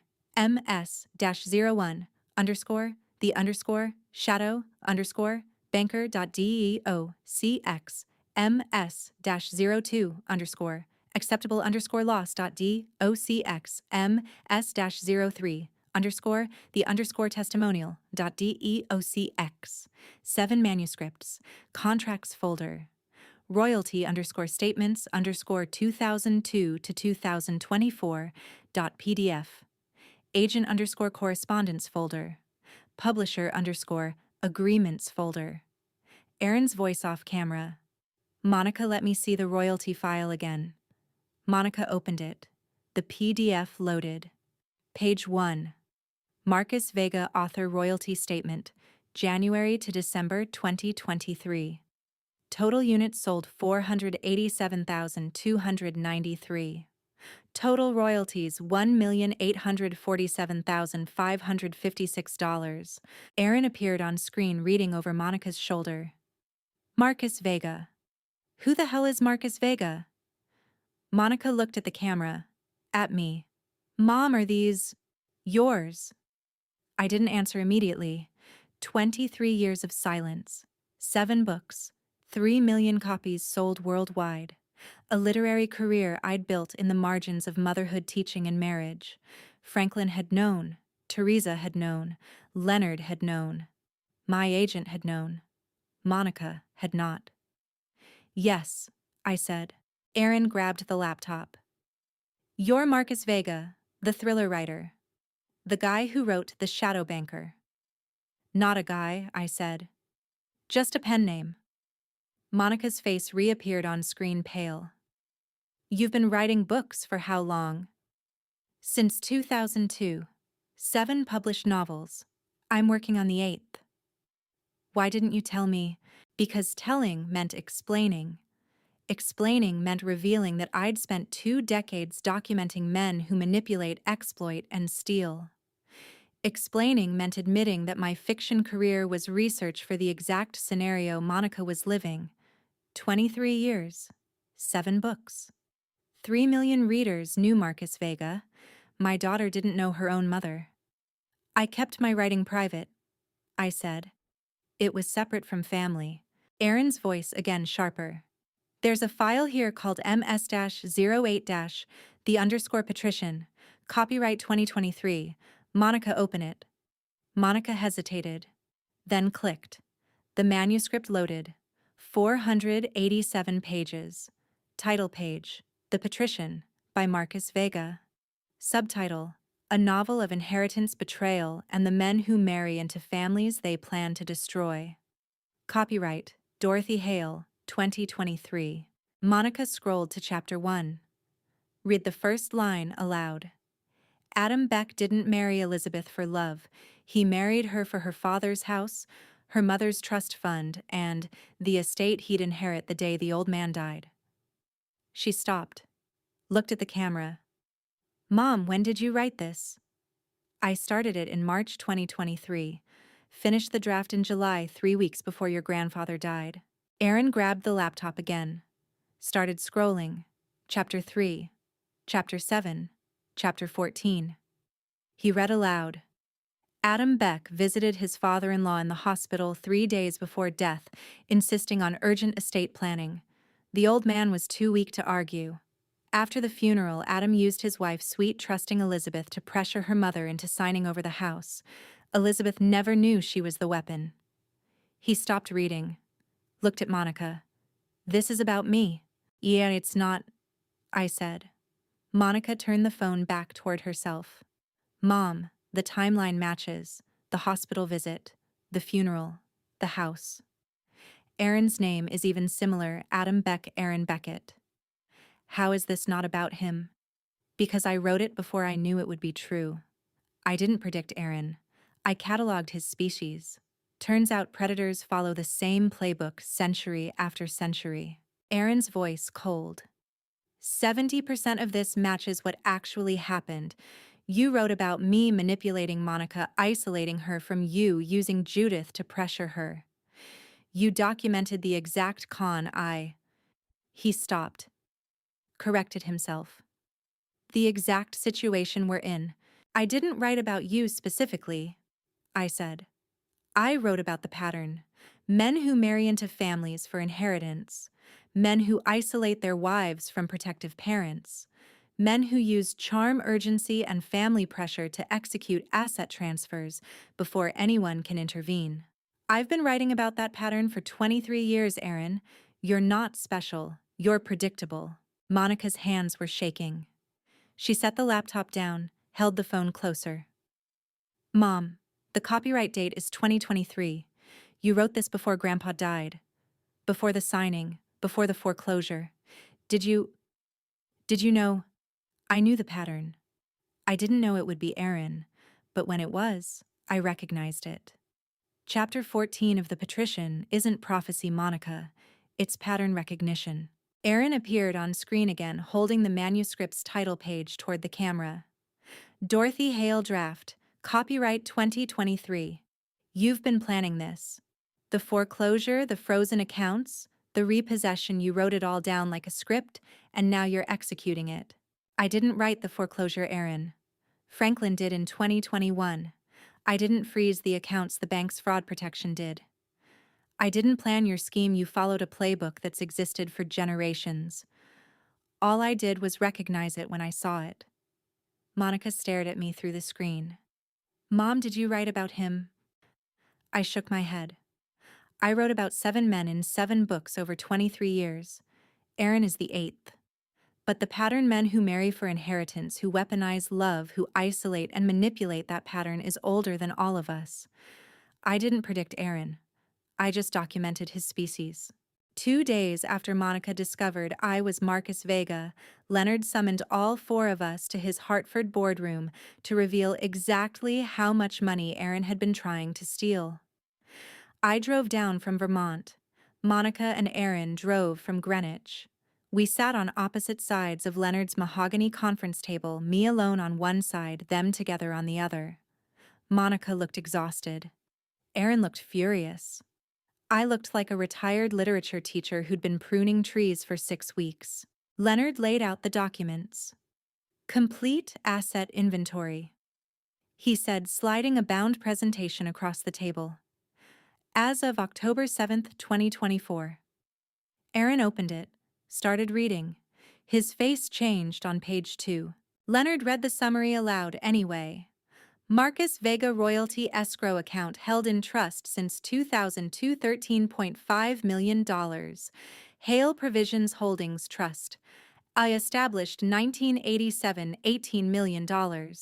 Pending Hollywood option for the Vanishing Hour film adaptation, $5 million. Total protected assets approximately $37 million. Monica's mouth opened, closed, opened again. 37 million. Approximately. The Hollywood option is pending final contracts, but the advance is committed. Aaron stared at the page. You told Monica the estate was modest. You said it was mostly the house and some retirement accounts. I said Franklin's estate was modest. I corrected. It is. Franklin's personal assets total approximately $2.1 million after debts. My assets are separate, earned separately, protected separately. You've been hiding $37 million. I've been managing $37 million. There's a difference. Leonard turned to page 6. The Hale Provisions Trust was restructured on August 28, 2024 per Franklin's estate plan. The original trust held the full $18 million as a single entity. Franklin's final directive separated it into Trust A and Trust B. Trust A contains 60%, $10.8 million. Trust B contains 40%, $7.2 million. Monica looked at me. August 28th. That's 2 days before I signed the waiver. Correct, Leonard said. The waiver you signed on August 30th applied only to Trust A assets and Franklin's personal estate. Trust B was already separated and firewall protected under a different legal structure. It was never part of the agreement you signed. Aaron slammed the presentation closed. You separated the money 2 days before the signing. You knew we were coming. Franklin separated the money, Leonard said. The directive was written in 2021 and executed posthumously per his instructions. Mrs. Hale didn't control the timing. But Franklin had. And Franklin had cut it close. If Aaron had accelerated his timeline by 3 more days, if he'd pushed for the signing on August 27th instead of August 30th, Trust B wouldn't have existed yet. The firewall wouldn't have been in place. Aaron would have won. 48 hours. 2 days. That's the margin between 37 million protected and 7.2 million lost. Franklin didn't give me 6 weeks of safety. He gave me 6 weeks of terror. Monica's voice quiet. Mom, why didn't you tell me you had this much money? Because telling meant explaining where it came from. Explaining meant revealing Marcus Vega. Revealing meant admitting I'd built a second life writing about men who exploit families for money and then watching my daughter marry one. I kept my finances private. I said. Same reason I kept my writing private. It was separate. Separate from me? Monica said. Separate from everyone. Aaron stood up. We're suing. Fraud, concealment, asset hiding, breach of fiduciary duty. You're not keeping that money. Leonard didn't react. Just closed the presentation. You're welcome to file, he said. Though I'd recommend reviewing the trust documents carefully first. Aaron grabbed the presentation and left. Monica followed, but she looked back at me once before the door closed. Not with anger. With something worse, confusion about who I was. 2 days later, Aaron drove to Bridgeport. I knew because Teresa tracked his GPS, he was still driving the Lexus registered under Hale provisions, which meant the vehicle monitoring system sent pings to the estate account. Bridgeport, Connecticut. Strip mall off Route 1. Law offices of Donovan Trent, attorney at law. I looked up Trent while Aaron was in the meeting.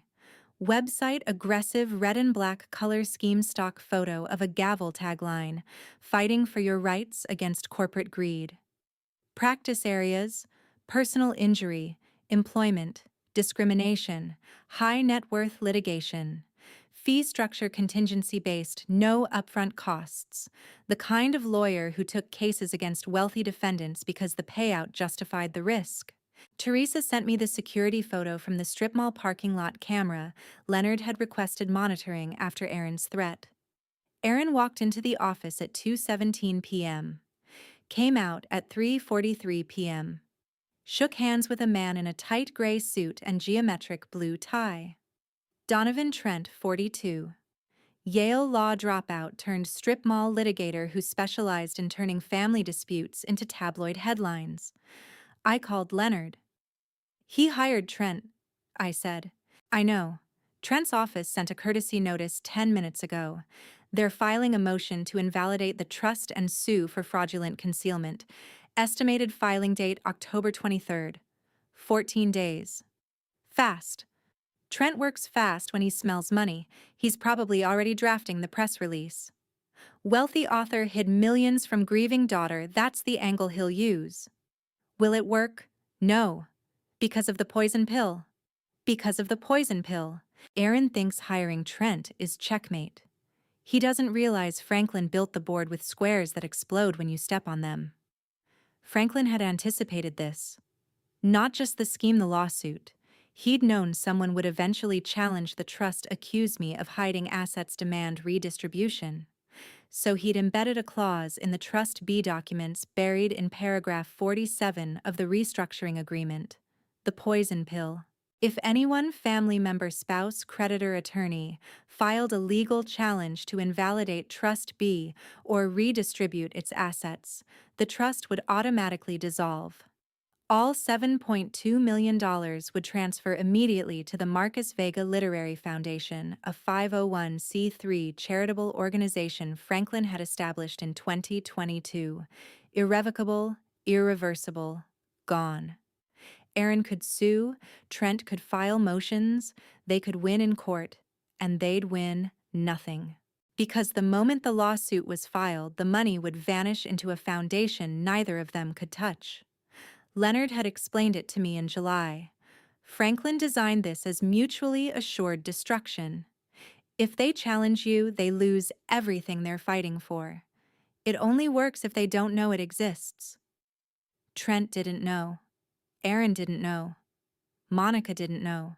In Bridgeport, in a strip mall office with motivational posters and stained carpet, Donovan Trent leaned back in his chair and smiled at Aaron. I'll have her in court within 14 days, he said. He doesn't know about the poison pill clause. Donovan Trent arrived at Leonard's boardroom on October 16th with a briefcase full of motions and left 7 minutes later with his tail between his legs, having just learned what a poison pill clause does to greedy lawyers. I wasn't supposed to attend. Leonard had called it a professional courtesy meeting, Trent presenting his legal theory, Leonard explaining why it wouldn't work. But I drove down from Vermont anyway. I wanted to watch. Trent wore the same tight suit and geometric tie from the Bridgeport office. He set his briefcase on the table, pulled out a stack of documents, and smiled at Leonard like they were colleagues. Fraudulent concealment, Trent said. Mrs. Hale failed to disclose $37 million in assets while her daughter signed away inheritance rights. Textbook fraud. We're filing for trust invalidation and full asset redistribution. Leonard slid a single document across the table. Before you file, read clause 14.3. Trent picked it up, started reading. His smile faded. Leonard read it aloud anyway.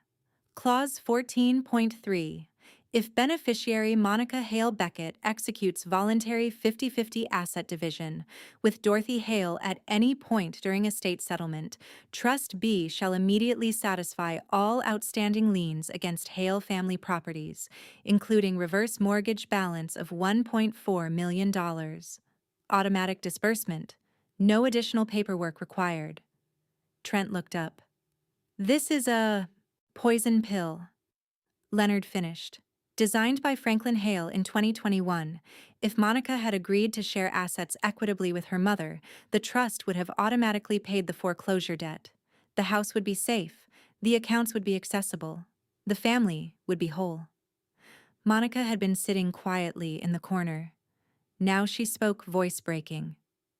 You're saying if I had just shared with Mom from the beginning, none of this would have happened? Correct, Leonard said. The reverse mortgage, the frozen accounts, the repossession, all of it could have been prevented by a voluntary 50-50 agreement. I watched Monica's face as she understood. The financial collapse wasn't something I'd done to her. It was something she'd done to herself by choosing greed over fairness. I asked you once, Monica, I said. At the funeral, I said, shouldn't we just split this fairly? You said no. Monica's eyes filled with tears. I thought Aaron said, Aaron told you to take everything I finished. And you listened. Trent closed the document. This clause invalidates our case. Filing a lawsuit triggers the charitable transfer and the 50-50 option becomes void. We'd be suing for money that legally ceases to exist the moment we file. Rule 11, sanctions, Leonard added. Filing a frivolous suit when you've been informed of the poison pill constitutes bad faith litigation. You'd be sanctioned and your client would still lose. Trent stood up, packed his briefcase. I'm withdrawing from representation. Mr. Beckett, you'll need to find different counsel.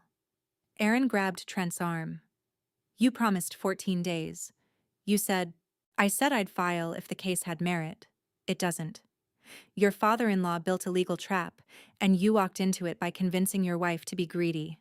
I'm not following you into sanctions. Trent left. Aaron looked at Monica. Monica looked at me. Could you still trigger it? Monica asked.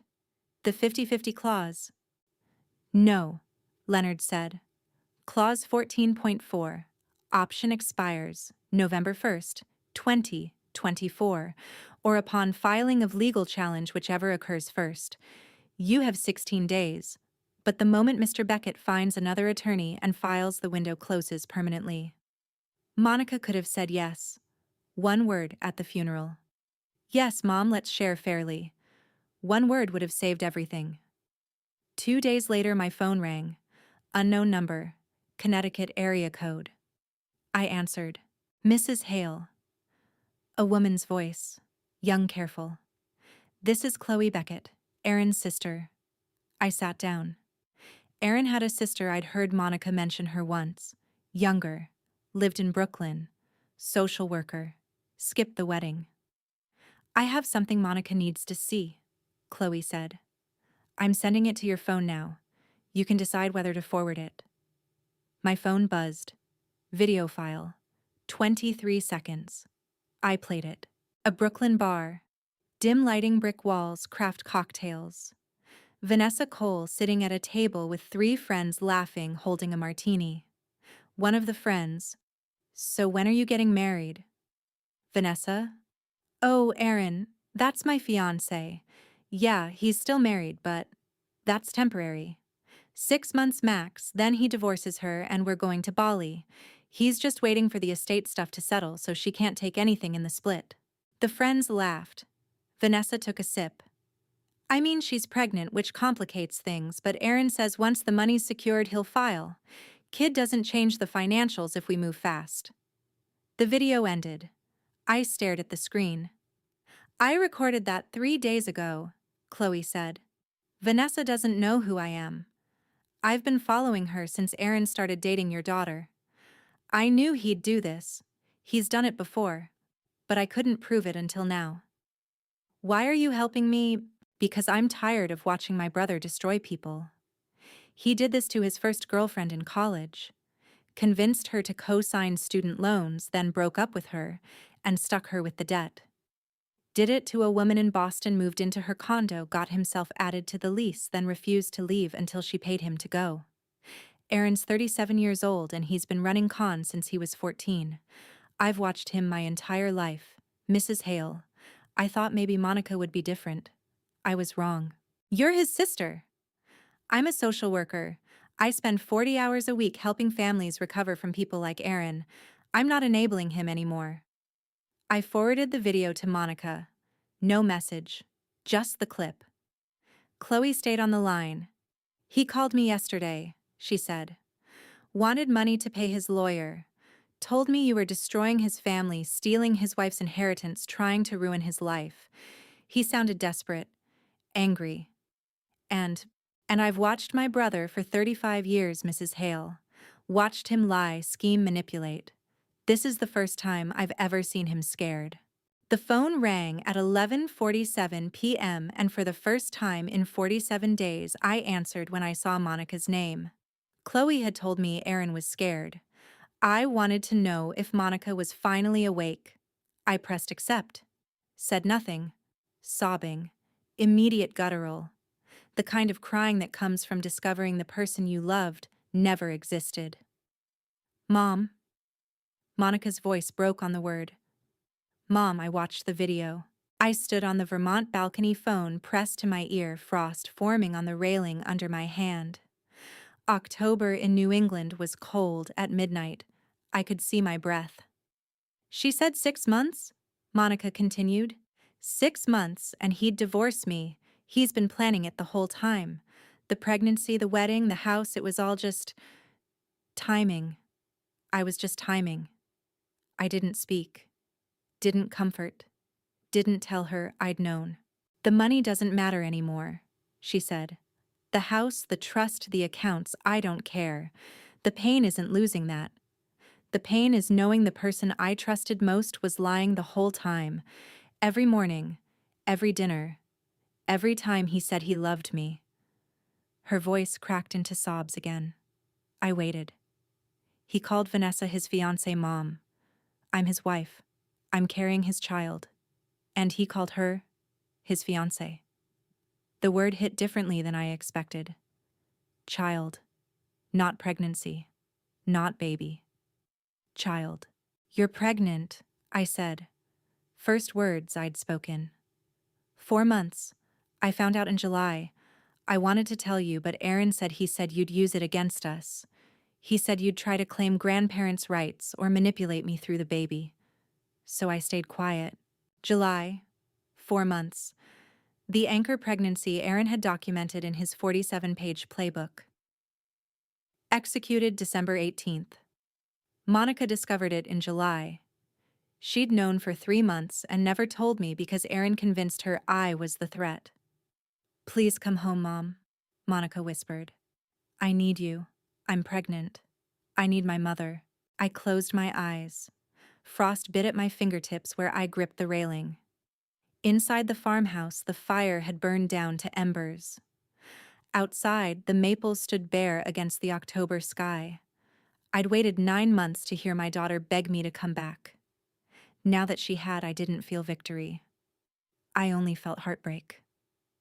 Mom, are you there? I'm here. Will you come? I listened to her breathe. Waited. Let the silence stretch until it hurt. 3 minutes. I listened to my daughter cry for 3 minutes without saying a word. The longest silence of my life. I'll think about it, I finally said. I hung up. I didn't sleep. I sat on the balcony until sunrise, watching frost melt off the orchard grass, thinking about Monica's voice when she said fiancé, thinking about the baby she'd hidden from me for 3 months because Aaron told her I'd weaponize it, thinking about whether driving to Greenwich would save her or just teach her I'd always come running. At 7:14 a.m., I sent a text. Go see a doctor about your pregnancy. Save the baby. I'm in Vermont. I blocked Aaron's number. Permanently. No more voicemails. No more accusations. No more opportunities for him to reach me. Then I made chamomile tea and sat on the farmhouse porch. The tea tasted like honey and grass the way it always did. The porch smelled like pine and October cold. The orchard looked peaceful. I'd planted 6 saplings in August. They were holding. My phone buzzed. Monica. Mom, please, I can't do this alone. I set the phone face down on the table. Every maternal instinct I had was screaming to drive to Greenwich right now, to pack a bag, get in the car, show up at the house, hold my pregnant daughter, and tell her everything would be okay. But saving her again would only teach her I'd always be there to fix what she broke. Monica needed to learn that choices have consequences, that signing away audit rights has consequences, that choosing Aaron over me had consequences, that greed has consequences. I'd spent 9 months protecting her from a distance, letting Franklin's trap spring, watching the empire collapse, staying silent while she called me paranoid, controlling, bitter. I'd done it because saving her required letting her fall. How many times can you save someone before you realize you're not saving them, you're enabling them? My phone buzzed again. Monica, I'm sorry for everything. Please. I picked up the phone, typed, You're not alone. You have Leonard's number, you have Chloe's number. You have a choice. Sent it. Set the phone down. Monica had choices. She could leave Aaron. She could take the 50-50 agreement before November 1st. She could save herself. Or she could stay. Keep begging me to rescue her. Keep waiting for someone else to fix her problems. But I wasn't coming. Not because I didn't love her. Because I did. In The Vanishing Hour, my 4th Marcus Vega novel, the one about a mother who fakes her own death to escape her daughter's toxic marriage, I'd written a line in chapter 23 that my editor wanted to cut. She said it was too cold, too harsh, not maternal enough. The line was, the highest form of love is knowing when to let go, not when it's easy, when it's unbearable. I'd fought to keep it, told my editor it was the thesis of the entire book. The mother doesn't vanish because she stops loving her daughter. She vanishes because loving her daughter means refusing to enable her anymore. The editor let me keep it. The book sold 742,000 copies. Readers called it my most emotionally devastating work. I sat on the porch, chamomile tea cooling in my hands, watching the Vermont sun rise over the orchard, and realized I'd just lived that line. Monica wanted me to come save her. Wanted me to drive to Greenwich, pack her bags, move her into the Vermont farmhouse, fix her marriage, or end it for her, make the decisions she was too scared to make. But I'd spent 9 months teaching her that actions have consequences. Showing up now would undo every lesson. So I stayed. I drank my tea. I watched the saplings. I let my daughter sit in Greenwich with a husband who planned to divorce her, a pregnancy he'd weaponized, and a choice only she could make. Letting go didn't mean I stopped loving her. It meant I loved her enough to let her save herself. The highest form of love is knowing when to let go. I wrote that in The Vanishing Hour, chapter 23 in 2008. 17 years later, sitting on a Vermont porch with cold chamomile tea and a daughter who needed me 300 miles away, I finally understood what it meant. I just lived it. 18 days after I chose to let Monica go, my iPad buzzed with a Wall Street Journal alert. FBI arrests Stanley Beckett, seizes Beckett Industries in multi-million-dollar fraud case. I was on the Vermont porch. Same place I'd been sitting when I sent Monica the text about seeing a doctor. Same chamomile tea, same orchard view, same frost forming on the railing. Different news. I opened the article. Stanley Beckett, 68, former CEO of Beckett Industries, was arrested this morning on charges of tax evasion, money laundering, and wire fraud. Federal agents executed search warrants at the Beckett family estate in Greenwich and corporate offices in Stamford, seizing documents, computers, and financial records dating back to 2017. The FBI alleges Beckett orchestrated a 7-year scheme to conceal income through shell corporations and offshore accounts, defrauding the IRS of an estimated $14 million. Assets have been frozen pending investigation. I set the iPad down. Stanley. Not Aaron. Not the son-in-law who'd tried to steal my inheritance. The father who'd taught him how. I thought about Ryan, Aaron's younger brother, the corporate tax attorney who'd sent me the USB recordings of project provisions. The recordings where Stanley, Aaron, and Judith discussed their 30-day grief window strategy. Ryan had sent those recordings to Teresa in August, but he'd sent them somewhere else too. The FBI didn't need my help. Stanley had buried himself and Ryan had documented it. I picked up my phone, texted Leonard. "Did you see the news?" His reply came immediately. "Yes. The Beckett empire just collapsed." Judith called my office twice this morning asking about asset protection strategies. I didn't take the calls. Will this affect Monica? No. Aaron has no legal claim to Stanley's assets, and the indemnity waiver Monica signed protects her from liability for Aaron's debts. Stanley's arrest is between him and the federal government. Your daughter is insulated. I set the phone down and watched the frost melt. The Beckett empire was a house of cards built on Stanley's foundation. When the FBI removed that foundation, the whole structure collapsed in seconds. Judith stopped calling. Aaron's mother stopped texting about family reconciliation. Edmund Hartwell stopped filing motions. The entire conspiracy ecosystem that had sustained project provisions disintegrated the moment Stanley was let out in handcuffs.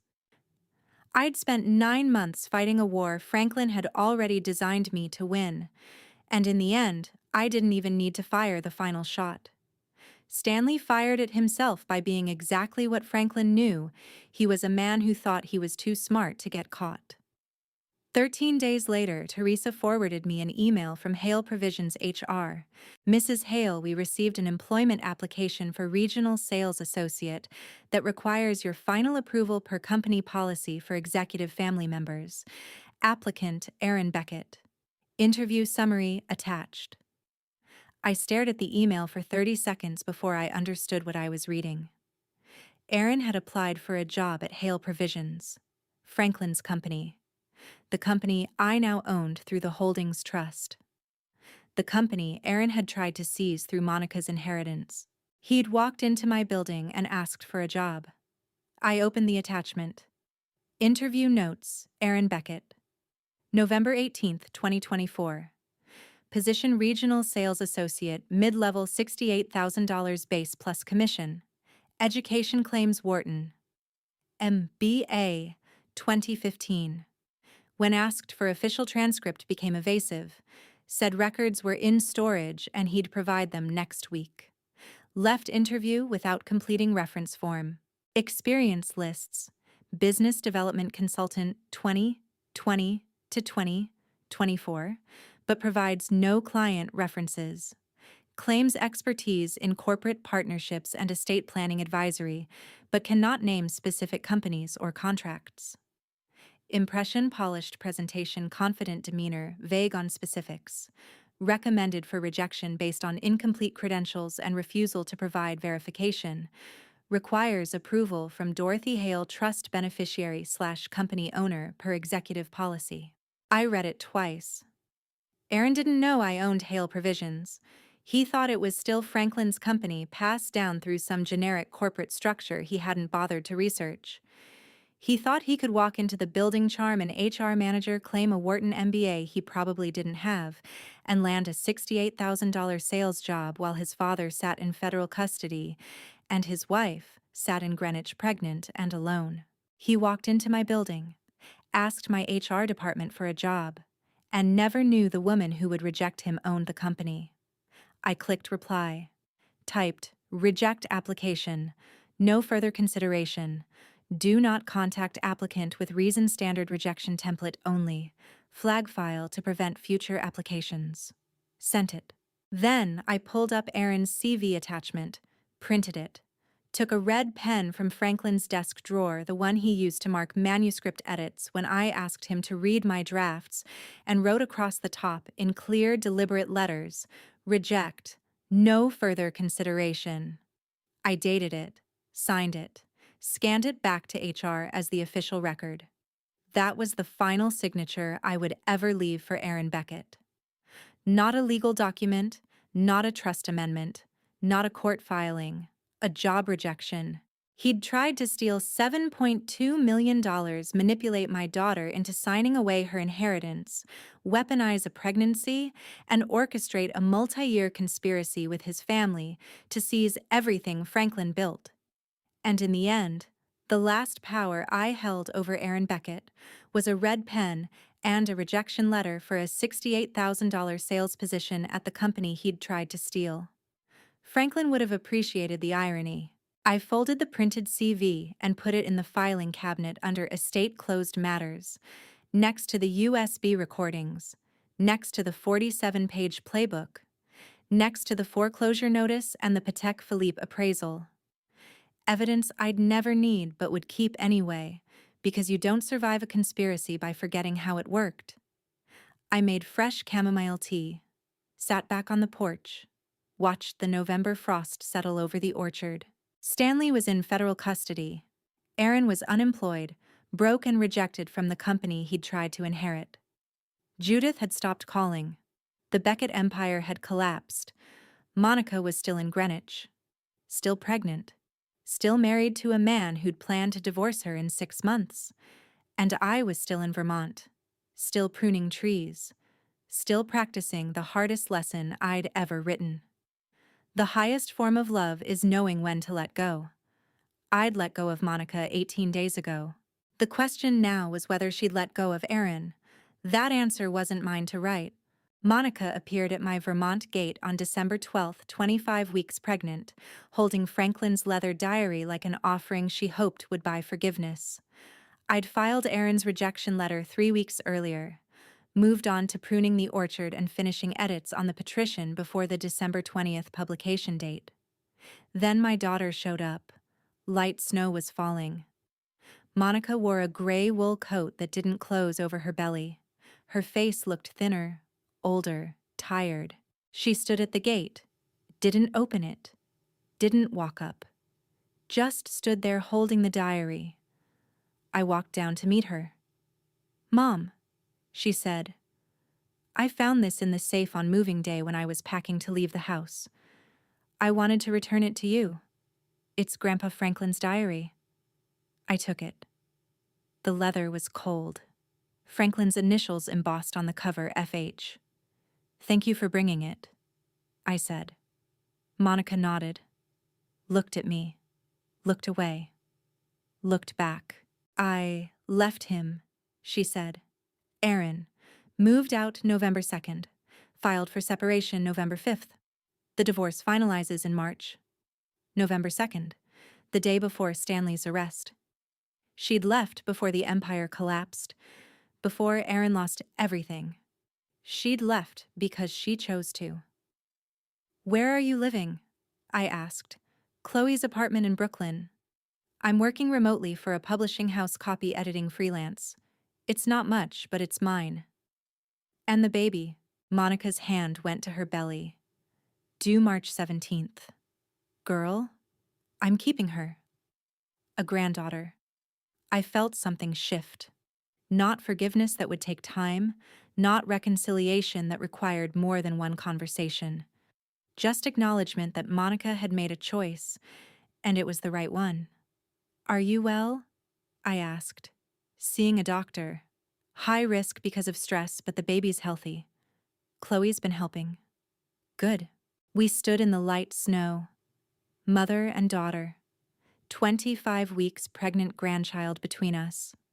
Monica looked at the farmhouse, the orchard, the saplings I'd planted in August.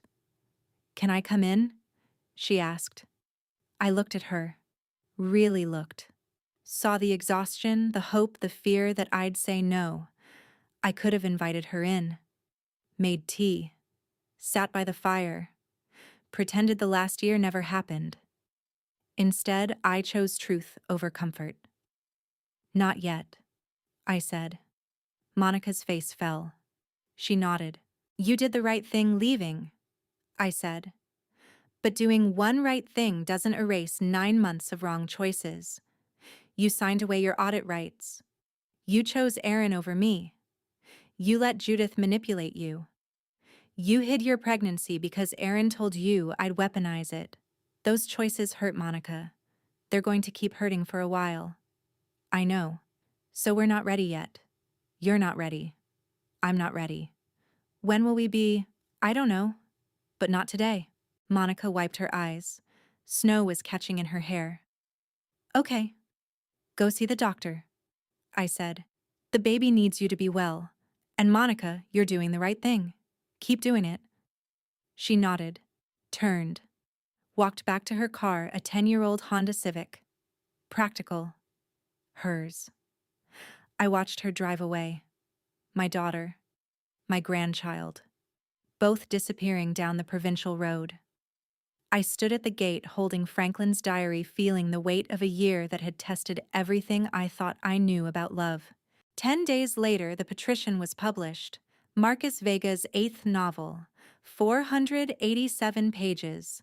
The story of a man who marries into a family to steal their inheritance, manipulates his wife, and ultimately destroys himself when the mother-in-law he underestimated outmaneuvers him at every turn.